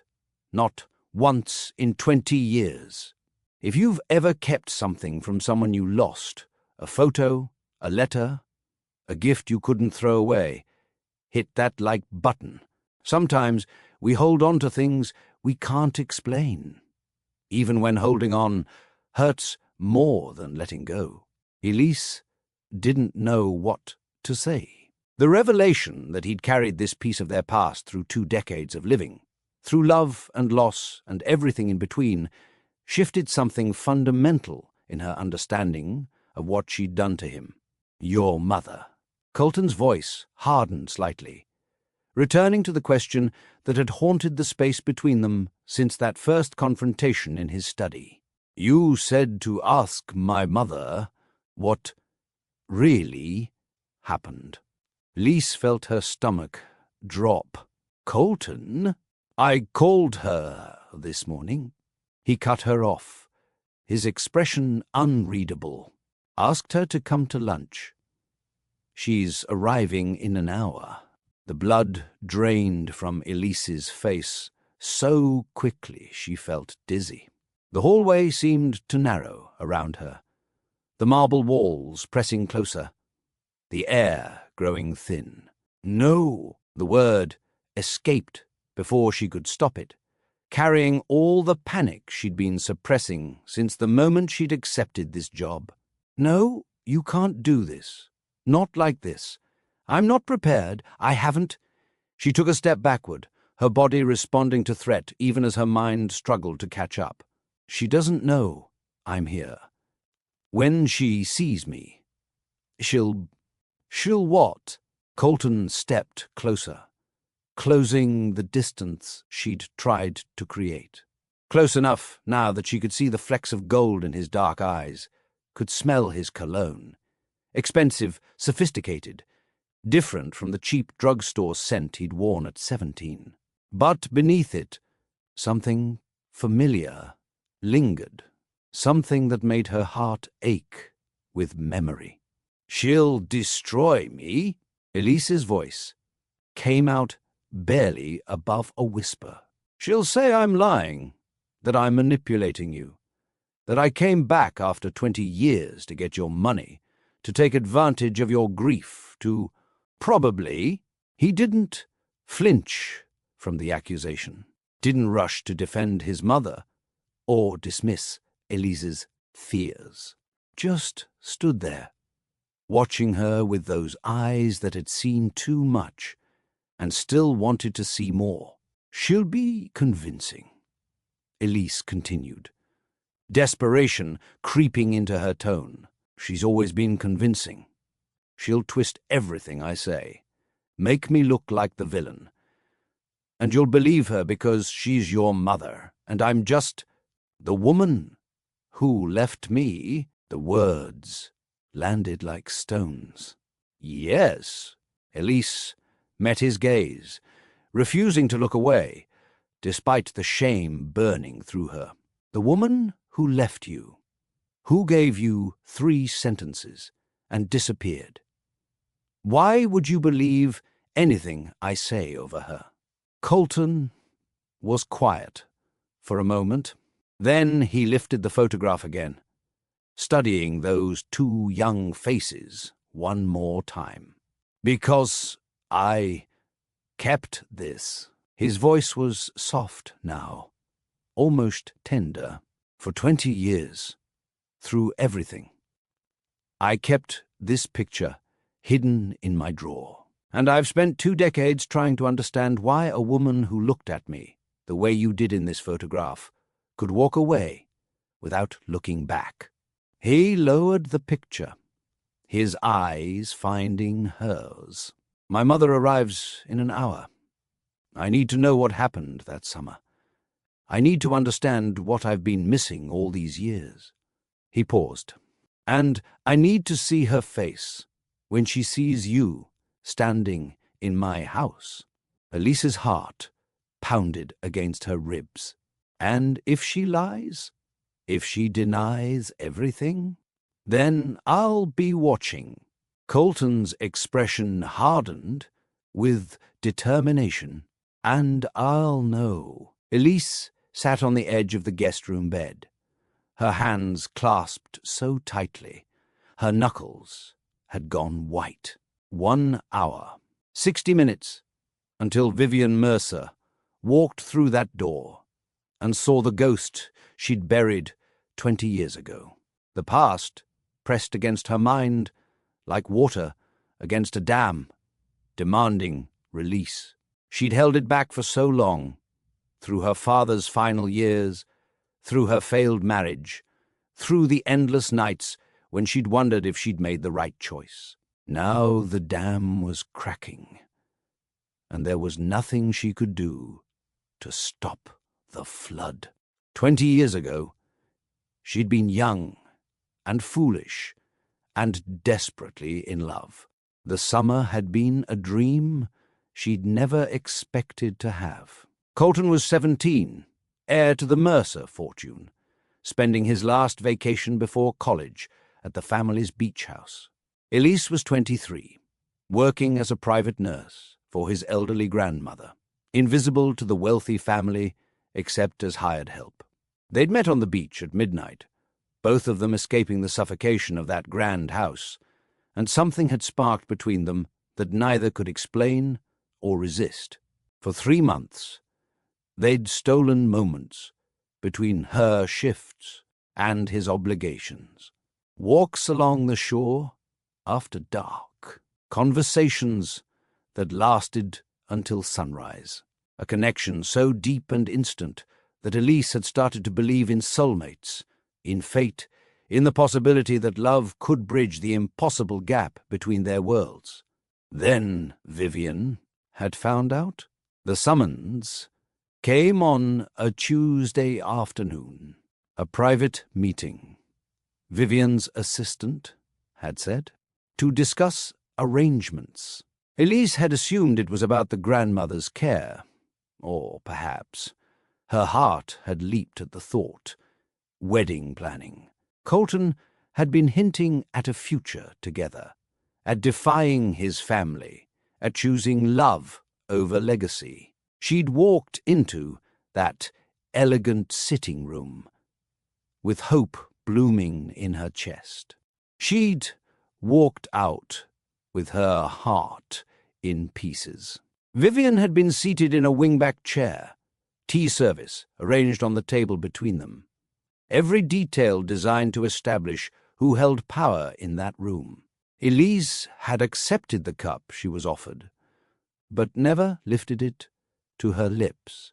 Something in the older woman's eyes had warned her that nothing about this meeting was what it seemed.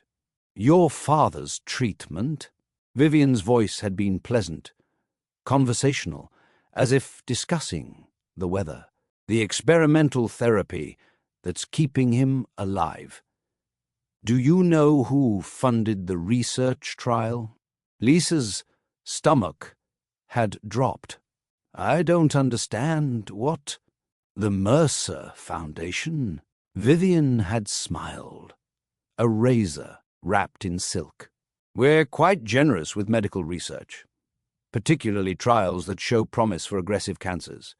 Your father was fortunate to qualify." The trap had begun to close before Elise even realized she was standing in one.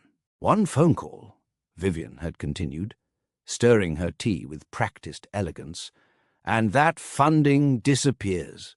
Not just for your father, for the entire trial. Dozens of patients cut off from treatment because one young woman couldn't control her inappropriate attachment to my son.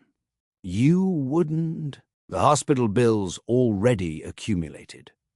Substantial, I understand. They would come due immediately. Vivian had set down her spoon with a soft clink. "And your nursing school loans. I have connections at every institution that might hire you. Every hospital, every clinic, every doctor's office in 3 states. Your career would be over before it began." Elise had sat frozen, unable to breathe, watching her entire life constrict around her like a fist. "You have a simple choice." Vivian's tone had remained perfectly pleasant, perfectly controlled. "Leave my son tonight. Write the note I'll dictate. Something brief, convincing. Move away. I don't care where, but far enough that you won't accidentally encounter him again." She'd paused, letting the words sink in. "Do this, and your father keeps his treatment. Your debt remains manageable. Your career proceeds unimpeded." Or the word had scraped past Elise's constricted throat. "Or your father dies in a hospital that's ejecting him for unpaid bills, and you spend the next 20 years climbing out of a financial hole so deep you'll never see daylight." Vivian had met her eyes, without flinching, all while knowing you could have prevented it. Not really a choice at all. Her father's life against her own happiness. The man who had raised her, who had worked double shifts to keep food on the table, who had held her hand through every nightmare and cheered at every accomplishment. His life balanced against a summer romance with a boy she'd known for 3 months. Elise had written the note with shaking hands. 3 sentences, dictated by a woman who understood exactly how to break a heart without leaving evidence. She'd walked out of the beach house at midnight, leaving the bracelet she couldn't bear to remove, and taking nothing but her shame. She'd kept the secret for 20 years, not out of loyalty to Vivian, but because she had no proof. Just her word against the word of a woman with unlimited resources and no conscience. Who would believe a nobody nurse over a philanthropist whose name graced hospital wings and university buildings? Now sitting in Colton's guest room with the clock ticking down to confrontation, Elise understood that proof still didn't exist. All she had was the truth, and in less than an hour she would finally have to speak it. The sound of tires on gravel pulled Elise from her memories like a hand reaching into deep water. She crossed to the window, her legs unsteady beneath her, and watched the black car glide up the circular driveway.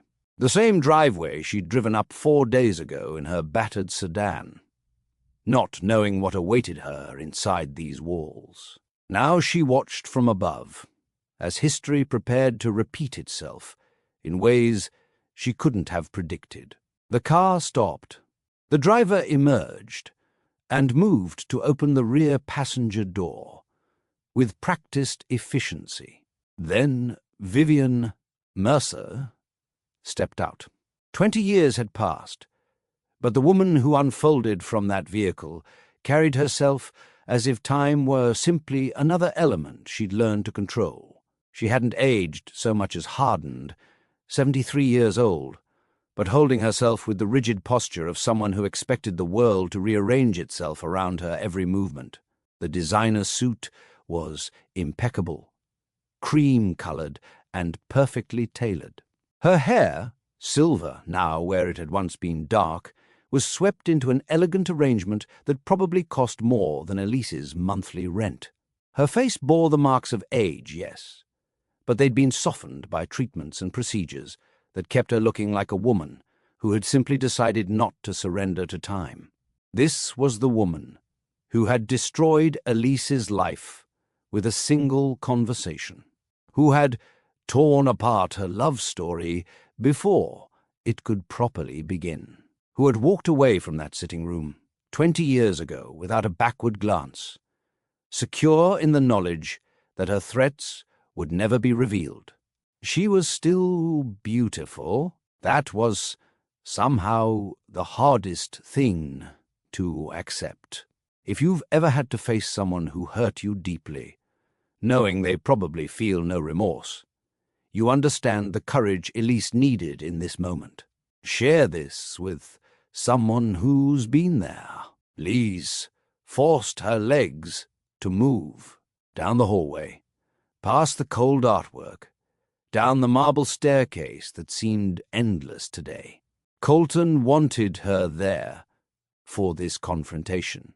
He needed to see his mother's reaction, needed to watch her face when she realized the woman she'd banished had returned.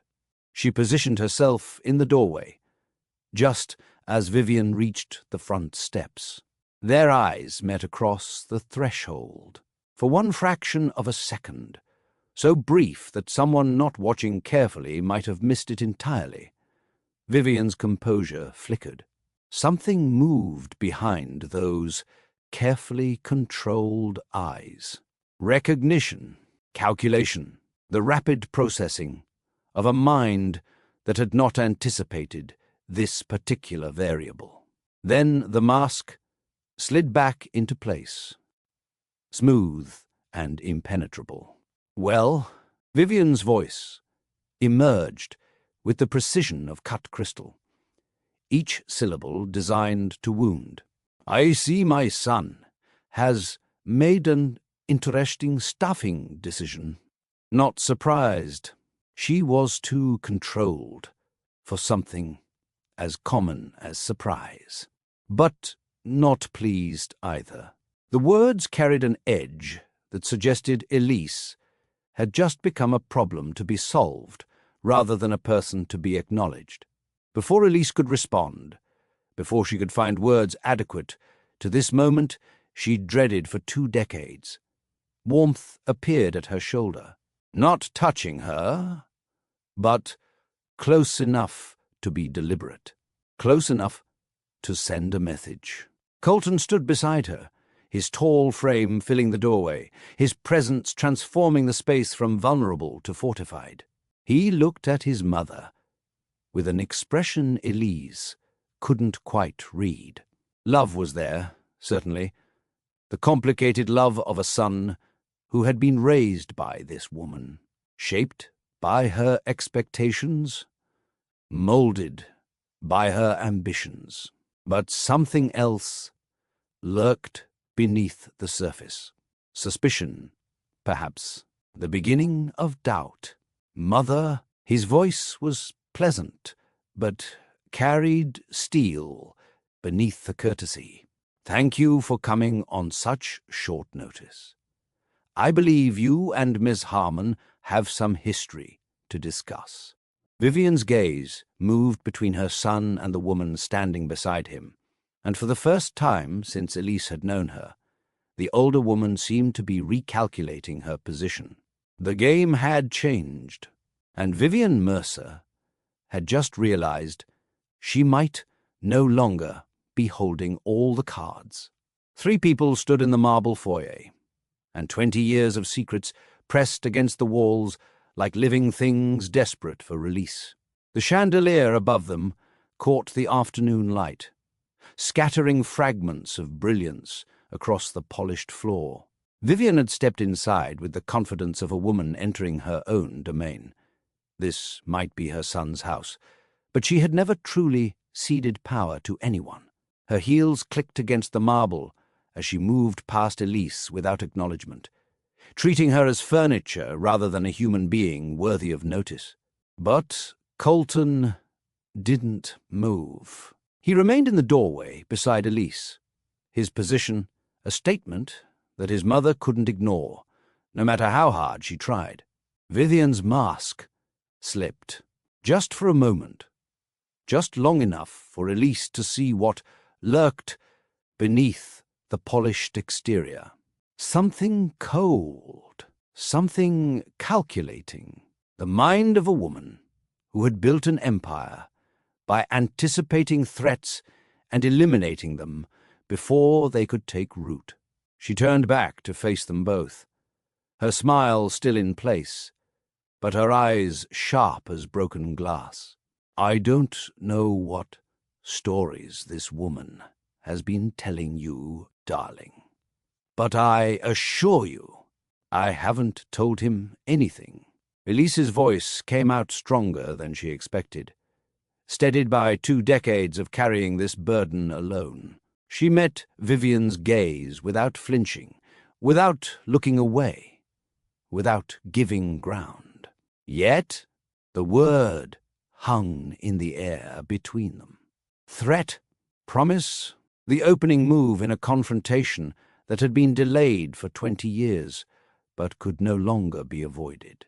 Vivian's expression flickered, surprise perhaps that the frightened young woman she'd destroyed so easily had returned as something harder, something that wouldn't simply crumble under pressure. Colton stepped forward, positioning himself between the 2 women, his presence commanding the space in ways that reminded Elise painfully of the confident boy he'd once been. "We're going to have lunch," he said, and his voice carried the authority of a man who controlled billion-dollar negotiations and expected to be obeyed. "The 3 of us? In the dining room, like civilized people." Vivian's smile widened slightly. "Of course, darling. I always enjoy. And you're both going to tell me what happened 20 years ago." Colton cut her off without apology. Every detail, every conversation, every choice that was made and why. His jaw tightened. "And then I'm going to decide who's been lying to me for my entire adult life." For the first time since Elise had known her, Vivian Mercer seemed uncertain how to respond. Her eyes narrowed, calculating rapidly, searching for the angle that would restore her control. She had never been cornered before. Not truly. She had always held enough cards to ensure victory. But her son was looking at her now, with questions in his eyes. Questions she had never anticipated him asking. Elise felt something shift in her chest. Not triumph. It was too early for that, but something that might have been hope. She had spent 20 years preparing for this moment. 20 years of carrying the truth alone, of wondering if anyone would ever believe her, of accepting that Vivian's version of events had become the only history that mattered. Today, finally, someone would listen. Today, the truth would have its chance. What do you think will happen? At this lunch, will Vivian finally be exposed for what she did? Will Colton believe Elise after all these years? Drop your predictions in the comments. I want to hear every theory. Then subscribe and hit that notification bell, because part 4 is where everything comes out. The secrets, the lies, the choice that changed 3 lives forever. You won't want to miss what happens next. Welcome back, friends. When we left off, Vivian Mercer had just walked into her son's house, expecting a routine lunch. What she found instead was the woman she destroyed 20 years ago standing in the doorway, wearing the bracelet Colton had given her, holding secrets that could shatter everything Vivian had built. 3 people sat at a table designed for 12. The formal dining room stretched around them like a stage set for a drama no one had rehearsed. Crystal stemware caught the light from tall windows. China plates held food that would go untouched, roasted chicken and seasonal vegetables arranged with care that now seemed almost mocking. The staff had been dismissed. The doors had been closed. Whatever happened in this room would have no witnesses beyond the 3 people who mattered. Vivian sat at one end of the table, her posture perfect, her expression carefully neutral. She held a glass of water she hadn't sipped from, her fingers steady, despite the tension radiating from every line of her body. Colton occupied the head of the table, positioned between the 2 women like a judge preparing to hear testimony. His eyes moved between his mother and Elise, with the intensity of a man who had finally decided to stop accepting comfortable lies. Elise sat opposite Vivian, her hands folded in her lap to hide their trembling. 20 years. She'd carried this story in silence. 20 years of wondering if anyone would ever believe her. Today, she would speak, and somewhere in this house, 2 small children played with Gladys, unaware that their world was about to shift once again. The silence lasted exactly as long as it took Vivian to decide on her strategy. She lifted her water glass, took a delicate sip, and set it down with the precision of a woman buying time. When she spoke, her voice carried the warmth of a concerned mother, the reasonable tone of someone forced to address an unpleasant but necessary topic. I suppose we should clear the air, since my son seems determined to dredge up ancient history. She turned to Colton, her expression softening into something approaching maternal affection. Darling, I understand you have questions. It's natural given the circumstances. But I want you to consider the source of whatever stories you've been hearing. She gestured toward Elise without looking at her, as if acknowledging her directly would be beneath her dignity. This woman appeared in your home, conveniently, I might add, at a moment when you're vulnerable, grieving, desperate for help with the children, and now she's filling your head with accusations designed to turn you against your own mother. Colton's expression remained unreadable. I haven't heard any accusations yet. I've only asked questions. Then let me save us all some time. Vivian's smile sharpened. 20 years ago, this woman pursued a teenage boy, my teenage boy, during a summer when she was supposed to be caring for your grandmother. When she realized the relationship had no future, when she understood She couldn't handle the pressure of our world. She left, of her own accord. Was, frankly, a relief. She picked up her fork and examined it as if checking for spots, her casualness deliberate. I was grateful she showed the good sense to disappear. You deserved better than a gold digger who saw dollar signs when she looked at you. If you've ever had someone twist your story into something unrecognizable, you know exactly how Elise felt in that moment. Drop a comment if you've been there. We need to support each other.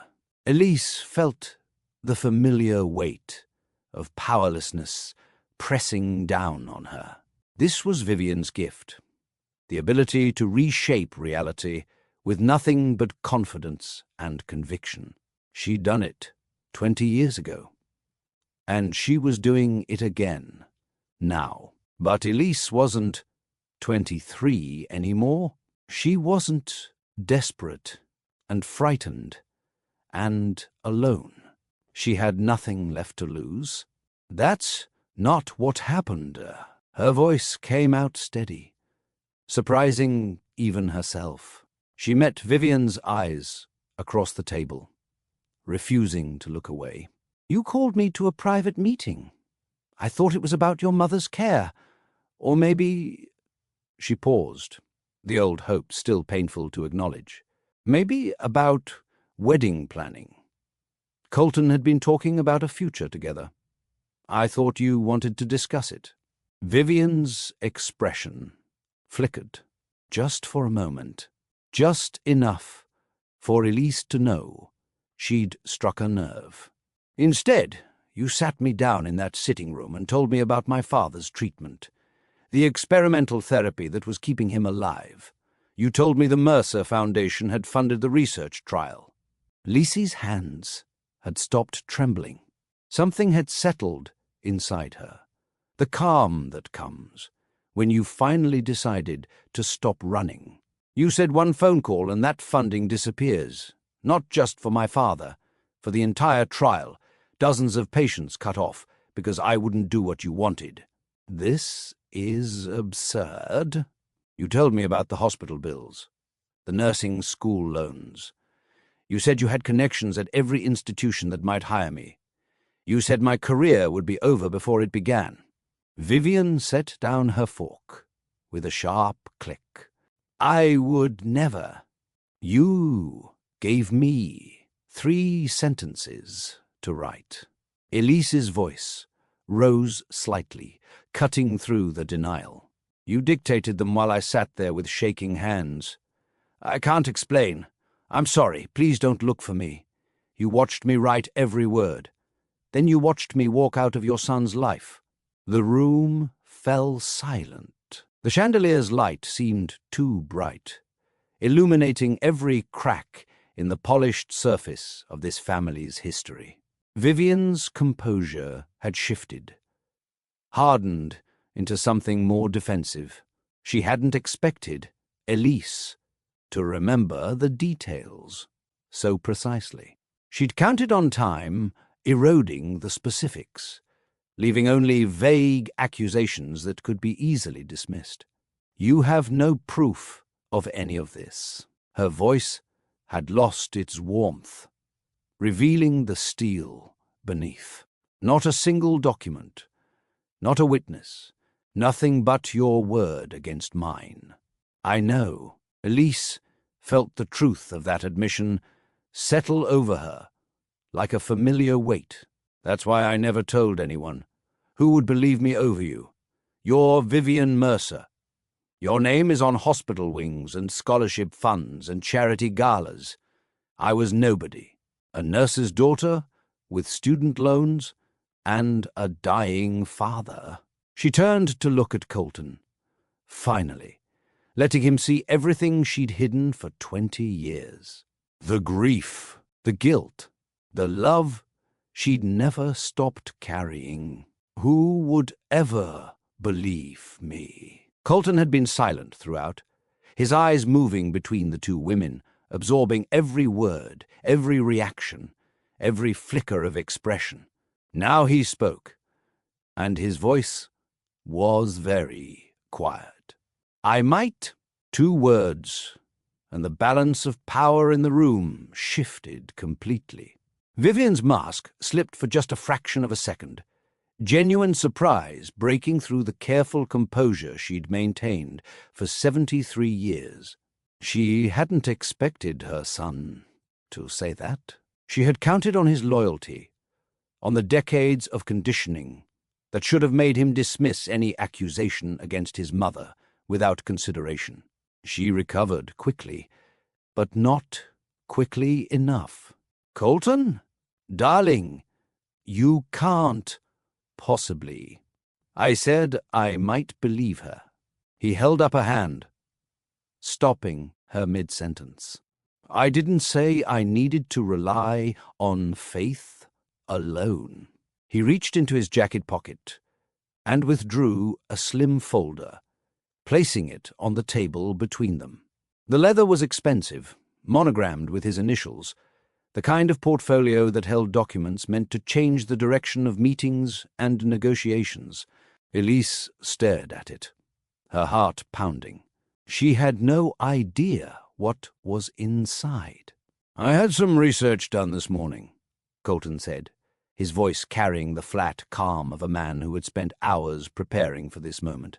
"After I called you, Mother, before you arrived, I asked our legal team to pull certain records from the Foundation archives. Documents I'd never had reason to examine before." He opened the folder, spreading papers across the polished table with deliberate precision.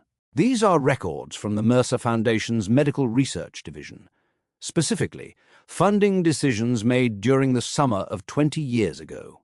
He selected one document, sliding it toward the center of the table. "And these are notes from Father's personal files. Documents I found after he passed, stored in his study. I never understood them until today." Vivian's hand moved toward her water glass, then stopped. The tremor in her fingers was barely visible. But Elise saw it. "There's a notation here." Colton tapped the page with one finger. "Dated the same week Elise left. Per VM's instructions. Thompson trial funding under review." He looked up at his mother, and something had hardened in his expression. Thompson was Elise's father's last name. The experimental treatment that was keeping him alive was part of the Thompson trial, named for the lead researcher, but also, conveniently, sharing a name with the family that stood to lose everything if the funding disappeared. If this story is getting to you, share it with someone who needs to hear it. Sometimes the truth takes 20 years to surface. Sometimes it takes the right person finally asking the right questions. Vivian's face had gone pale beneath her careful makeup. The color draining from her cheeks left her looking older, more fragile than Elise had ever seen her. "That notation means nothing," she said, but her voice had lost its earlier confidence. "Funding reviews happen constantly. It's standard procedure." "And this?" Colton slid another document forward. "A check, written the same day you allegedly never met with Elise. From your personal account, not the foundation, not any family trust, but your private banking, to a medical collections agency." He paused, letting the words land. "Paying off a debt that belonged to the Harmon family. Elise's family. A debt you had no reason to know about, let alone settle, unless you had access to information about her personal finances." The room fell silent. Even the sounds of the house seemed to fade. No footsteps in distant hallways. No children's laughter drifting from the sunroom. Nothing but the weight of evidence pressing down on a woman who had believed herself untouchable. You paid off her father's hospital debt the day after she left, Colton continued, his voice dropping lower. You ensured the treatment continued. You kept your end of whatever bargain you forced her to make, because you're nothing if not a woman of your word. He closed the folder. The only thing you forgot, Mother, is that Father kept records of everything. And he never threw anything away. The silence that followed Colton's revelation stretched into something almost unbearable. Vivian sat frozen at the end of the table, her careful composure finally, completely shattered. The documents lay between them like evidence at a trial, evidence she had never anticipated existing, never imagined her meticulous husband would preserve. For 73 years, she had navigated the world through control and calculation, always 3 steps ahead, always holding cards no one knew she possessed. Now she held nothing. I did what was necessary. The words came out quieter than anything Elise had ever heard from Vivian Mercer. Not defeated, exactly, but stripped of the polished authority that had always made her seem invincible. This was a woman reaching for justification when justification no longer existed.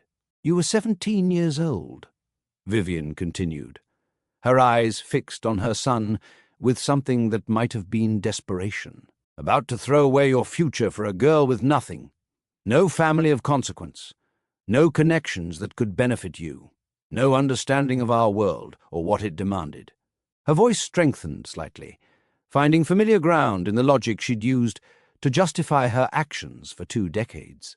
She would have dragged you down, held you back. You would have resented her within 5 years, and by then the damage would have been done. Colton's expression didn't change. That wasn't your choice to make. Someone had to protect you. The words burst out with more emotion than Vivian had shown all afternoon. Your father was too soft, too romantic, too willing to let you make mistakes that would cost you everything. Someone had to think about your future, about the family legacy, about... From what? Colton's voice cut through her justifications like a blade. He stood slowly, his tall frame casting a shadow across the table, across his mother's pale face. Protect me from what, exactly? From happiness? From love? The question hung in the air, unanswerable. Elise watched Colton look at his mother. Really look at her. Perhaps for the first time in his adult life. The woman who had shaped his childhood, guided his education, approved his marriage, stood beside him at his wife's funeral. The woman he had trusted, without question, for 38 years. He was seeing her clearly now. What he saw was breaking something inside him. I grieved her for 20 years. His voice had dropped low, carrying the weight of 2 decades of confusion and loss. I woke up to that note, and I didn't understand. I couldn't make sense of it. The woman who had looked at me like I was her whole world, gone without explanation. I thought I'd imagined everything between us. Thought I'd been a fool. Vivian opened her mouth to speak. But Colton continued. I married your chosen candidate, thinking I could forget. Thinking if I built a life that looked right. Eventually, it would feel right. He paused, pain flickering across his features. I loved her. I did love her. But there was always something missing. A piece of myself that never came back after. Lise left. A capacity for complete happiness that I couldn't seem to access, no matter how hard I tried.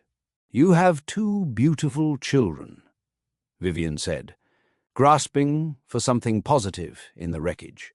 You built an empire. You, who have grown up watching their father stand at windows, looking for something he lost. Colton's voice cracked, just slightly. Sophie told me that. My 6-year-old daughter noticed that I'm always looking for something I can't find. You did that to me. You did that to them. He looked at his mother with eyes that held no anger anymore, only grief. You took 20 years from me. You took them from her. And you took something from those children that they'll never even know they lost. Vivian stood without a word.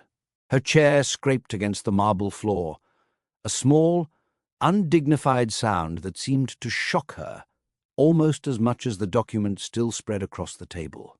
For a moment she stood frozen, her hands gripping the back of the chair, her knuckles white against the dark wood. She looked at her son, then at Elise, then at the evidence of her own actions laid bare in black and white. She had no defense left, no justification that could undo what had been revealed. And Vivian Mercer had never learned how to exist in a space where she held no power. "I was trying to protect this family," she said, her voice barely above a whisper. "Everything I did was for you, for your future, for—" "Please leave."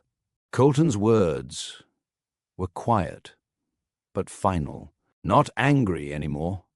Something worse. Tired, finished. Vivian's mouth opened, then closed. She picked up her purse with hands that trembled slightly, gathered the remnants of her dignity, and walked toward the door. She paused at the threshold, perhaps hoping for a reprieve, a chance to explain further, to rebuild what she'd just watched crumble. None came. The front door opened and closed. Through the window, Elise watched the black car pull around the circular driveway, pause briefly at the gate, and disappear down the tree-lined road. 20 years of secrets. 20 years of certainty that she had done the right thing, made the necessary sacrifice, protected her son from a mistake he would have regretted. All of it shattered in the space of an afternoon. The dining room fell into silence. But it was different now, not cold or angry or weighted with accusation. Something fragile had emerged from the wreckage of that confrontation, something that felt almost like the first green shoots breaking through scorched earth. Colton remained standing, his eyes fixed on the empty doorway where his mother had been. "I should have looked harder for you." His voice was rough, carrying 20 years of regret. Elise shook her head slowly. "I made sure you couldn't find me. Changed my number. Moved 3 states away. Asked everyone who knew about us to say nothing." She paused, the memory still painful after all this time. "Your mother was very specific about what would happen if you tried to find me. And your father?" The question was gentle, genuinely curious about the man whose life had been the leverage used to destroy them. "He lived 3 more years." Elise felt tears prick at her eyes. Not grief, exactly, but something more complicated. Gratitude? The bittersweet acknowledgement that some prices are worth paying. The treatment gave us time. Time to say goodbye properly. Time for him to see me graduate from nursing school. Time for him to walk me down the aisle at my wedding, even though that marriage didn't last. Drop a like if you've ever made a sacrifice that cost you everything but gave someone you loved more time. Those choices stay with us forever. Colton moved closer, leaning against the table near where she sat. Not touching her, but present, close enough that she could feel the warmth of him, smell that familiar, unfamiliar cologne. Was it worth it? The question landed softly between them. Not an accusation, but a genuine desire to understand. Elise considered it carefully before answering. She had asked herself this question countless times over 20 years, lying awake in the dark, measuring what she'd lost against what she'd saved. "I don't know," she admitted finally. "Some days I think yes. My father got 3 more years. He died peacefully, surrounded by family, knowing he was loved. That matters. That will always matter. Other days? Other days, I wonder who I would be if I'd chosen differently. If I'd called your mother's bluff, told you everything and let you decide what to do with it." Colton was quiet for a moment. "We would have fought her together." Maybe. Elise met his eyes, seeing the boy he'd been beneath the man he'd become. Or maybe she would have destroyed us both, and my father would have died alone in a hospital hallway, while I watched everything I loved burn. The truth settled between them. Complicated, painful, impossible to resolve neatly. There were no clean answers. No way to know if different choices would have led to better outcomes. Just decisions made by frightened people trying to protect what they loved, and the consequences that rippled outward for decades afterward. The people they had each become in the aftermath. The doorway filled with small bodies before Elise or Colton could find words for what came next.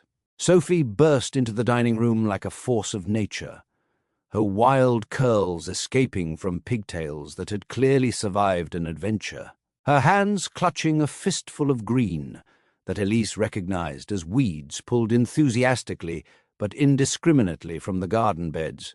Dirt smudged her cheeks and the knees of her pants, and her gap-toothed smile radiated the particular pride of a child who had accomplished something important. Ben followed more quietly, as always. But there was something different about him today. His shoulders seemed less rigid, his expression less guarded. Dirt stained his hands, too, evidence that he had joined his sister in whatever mission had occupied them, while the adults confronted decades of secrets in the formal dining room. "Miss Elise." Sophie's voice rang through the space that had held such heavy conversation moments before. "We were in the garden. Ben helped me pull weeds. He says I pulled some flowers too, but I think they were just ugly weeds pretending to be flowers. And look at how much we got." She thrust the handful of greenery toward Elise with triumphant enthusiasm. "Can we plant new flowers? Can we make it pretty again? Gladys said the garden store has seeds and little baby plants, and we could put them in the ground and water them every day, and watch them grow. And maybe the butterflies would come back, because Mommy said butterflies like gardens that people love." The words tumbled out in Sophie's characteristic flood, but beneath the chatter, Elise heard something deeper. These children, without knowing what they were doing, were choosing life, choosing growth, choosing to move forward into a future that might hold beauty again. If you've ever watched children find hope when adults have forgotten how, hit subscribe. These two are going to teach everyone in this house something important. Colton looked at his children, really looked at them, perhaps for the first time in months. He saw the dirt on their hands, the excited flush on Sophie's cheeks, the quiet hope in Ben's eyes. He saw two small people who had been waiting for someone to give them permission to start healing. "Yes," he said, and his voice carried a warmth that Elise hadn't heard since she'd arrived at this house. I think we can. Sophie's eyes went wide. Really, really, really, really, really. Colton's mouth curved into something that was almost a smile. We'll go to the garden centre this weekend. Pick out whatever you want. He looked at Elise then, and the question in his eyes about more than flowers. If Miss Elise is willing to help? Sophie spun toward Elise, her weeds scattering forgotten across the marble floor. Are you staying? Really staying? Not just for a little while like the others? Elise lowered herself to Sophie's level, kneeling on the cold floor, just as she had that first day in the sunroom. She looked into those ancient, knowing eyes, the eyes of a child who had learned too young that people leave, that love disappears, that nothing is permanent. I think I'd like to, she said carefully, if your dad says it's okay. Sophie turned to her father, her whole body vibrating with desperate hope. But before Colton could answer, Ben spoke. He keeps the photograph in his desk. His quiet voice cut through the room, and everyone fell still. The one with you and him on the beach. The one Sophie found. Ben's serious eyes moved to his father's face. He never threw it away, even after Mommy. He kept it hidden, but he never threw it away. The boy paused, something shifting in his expression. People don't keep pictures of someone they want to forget. Children see everything. They understand more than adults give them credit for. And sometimes, in their simple wisdom, they speak truths that grown-ups have spent years trying to bury. The afternoon sun fell golden across the overgrown garden, warming soil that hadn't felt careful hands in far too long. 4 people moved among the tangled roses, too small, too tall, all of them finding their way through grief towards something that might eventually become hope.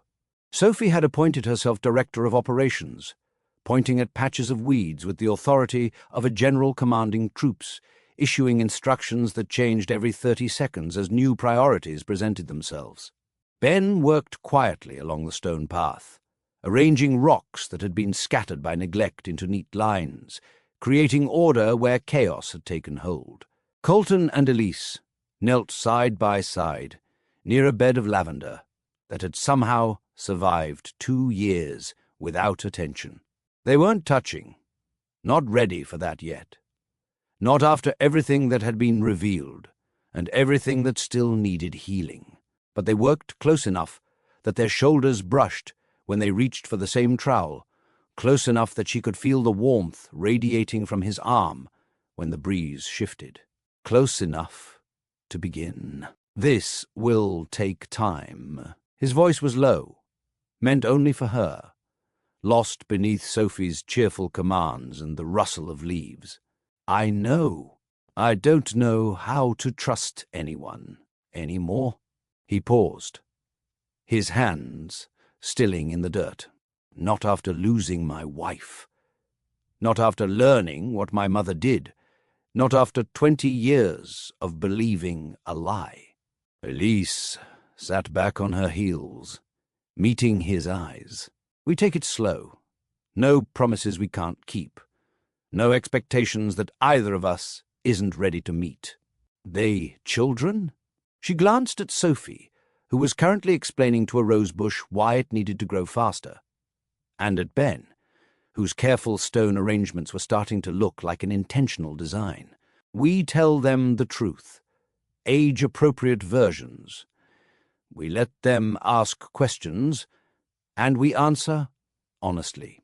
She held his gaze. We don't lie to them. They've had enough adults in their lives who thought they knew better than to be honest. Something flickered across Colton's face. Gratitude, perhaps, or the beginning of trust. "Miss Elise," Sophie's voice cut through the moment, high and excited. She came running across the garden, narrowly avoiding the stones Ben had so carefully arranged, a sprig of purple clutched in her dirty hands. "This flower smells purple." Ben said flowers can't smell like colors, but I told him Mommy said they can, and this one definitely does. The lavender had bloomed. Despite 2 years of neglect, despite the weeds and the grief and the absence of the woman who had planted it, the lavender had found its way back to life. Elise took the sprig from Sophie's outstretched hand, breathing in the familiar scent, clean and sweet, and somehow, yes, exactly the color purple should smell if colors had scents. "It does, sweetheart," she said, her voice thick with emotion she didn't try to hide. "It absolutely does." Sophie beamed and ran back to her brother, already planning which flower to investigate next. If this story has touched your heart, share it with someone who believes in second chances, because this family is just getting started. Elise looked up from the lavender to find Colton watching her. Something moved in his expression. Something she hadn't seen in 20 years. Something she'd thought was lost forever the night she'd written that note and walked away. Not love. Not yet. There was too much damage for that. Too many years of pain and loss and questions that still needed answering. The road ahead would be long and complicated, full of conversations they weren't ready to have, and wounds that would take years to fully heal. But there was possibility.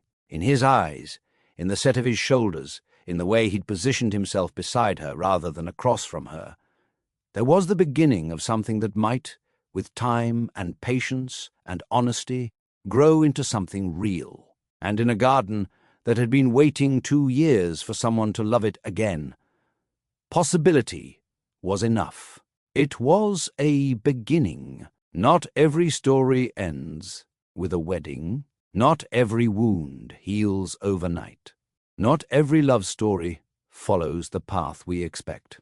But sometimes, rarely, beautifully, against every odd, the universe offers a second chance. Not because we deserve it, but because the people we hurt deserve to see who we've become. Because the choices that broke us apart might also be the ones that eventually bring us back together, changed and scarred and wiser, ready to try again with open eyes. Elise walked away 20 years ago to save her father's life. She walked back into the Mercer house to save 2 children who had lost their mother. What she found instead was a chance to save herself. Sometimes the choices we make to protect the people we love cost us everything. Our happiness, our futures, the person we were meant to be with. And sometimes, years later, life opens a door we thought was locked forever, not to erase what happened, but to prove that those sacrifices weren't the end of our story. They were just a chapter we had to survive to reach the next one. If this story touched your heart, please hit that subscribe button and join our family here at Mr. Legacy Golden Stories. Drop a comment telling me what you think happens next for Colton and Elise. I love reading your thoughts and theories. And if you haven't already, share this video with someone who believes in second chances, because everyone deserves to hear that it's never too late to come home. Until next time, this is Mr. Legacy, reminding you that every story teaches us something if we're willing to listen and remember to always keep it golden. God bless, and I'll see you in the next one.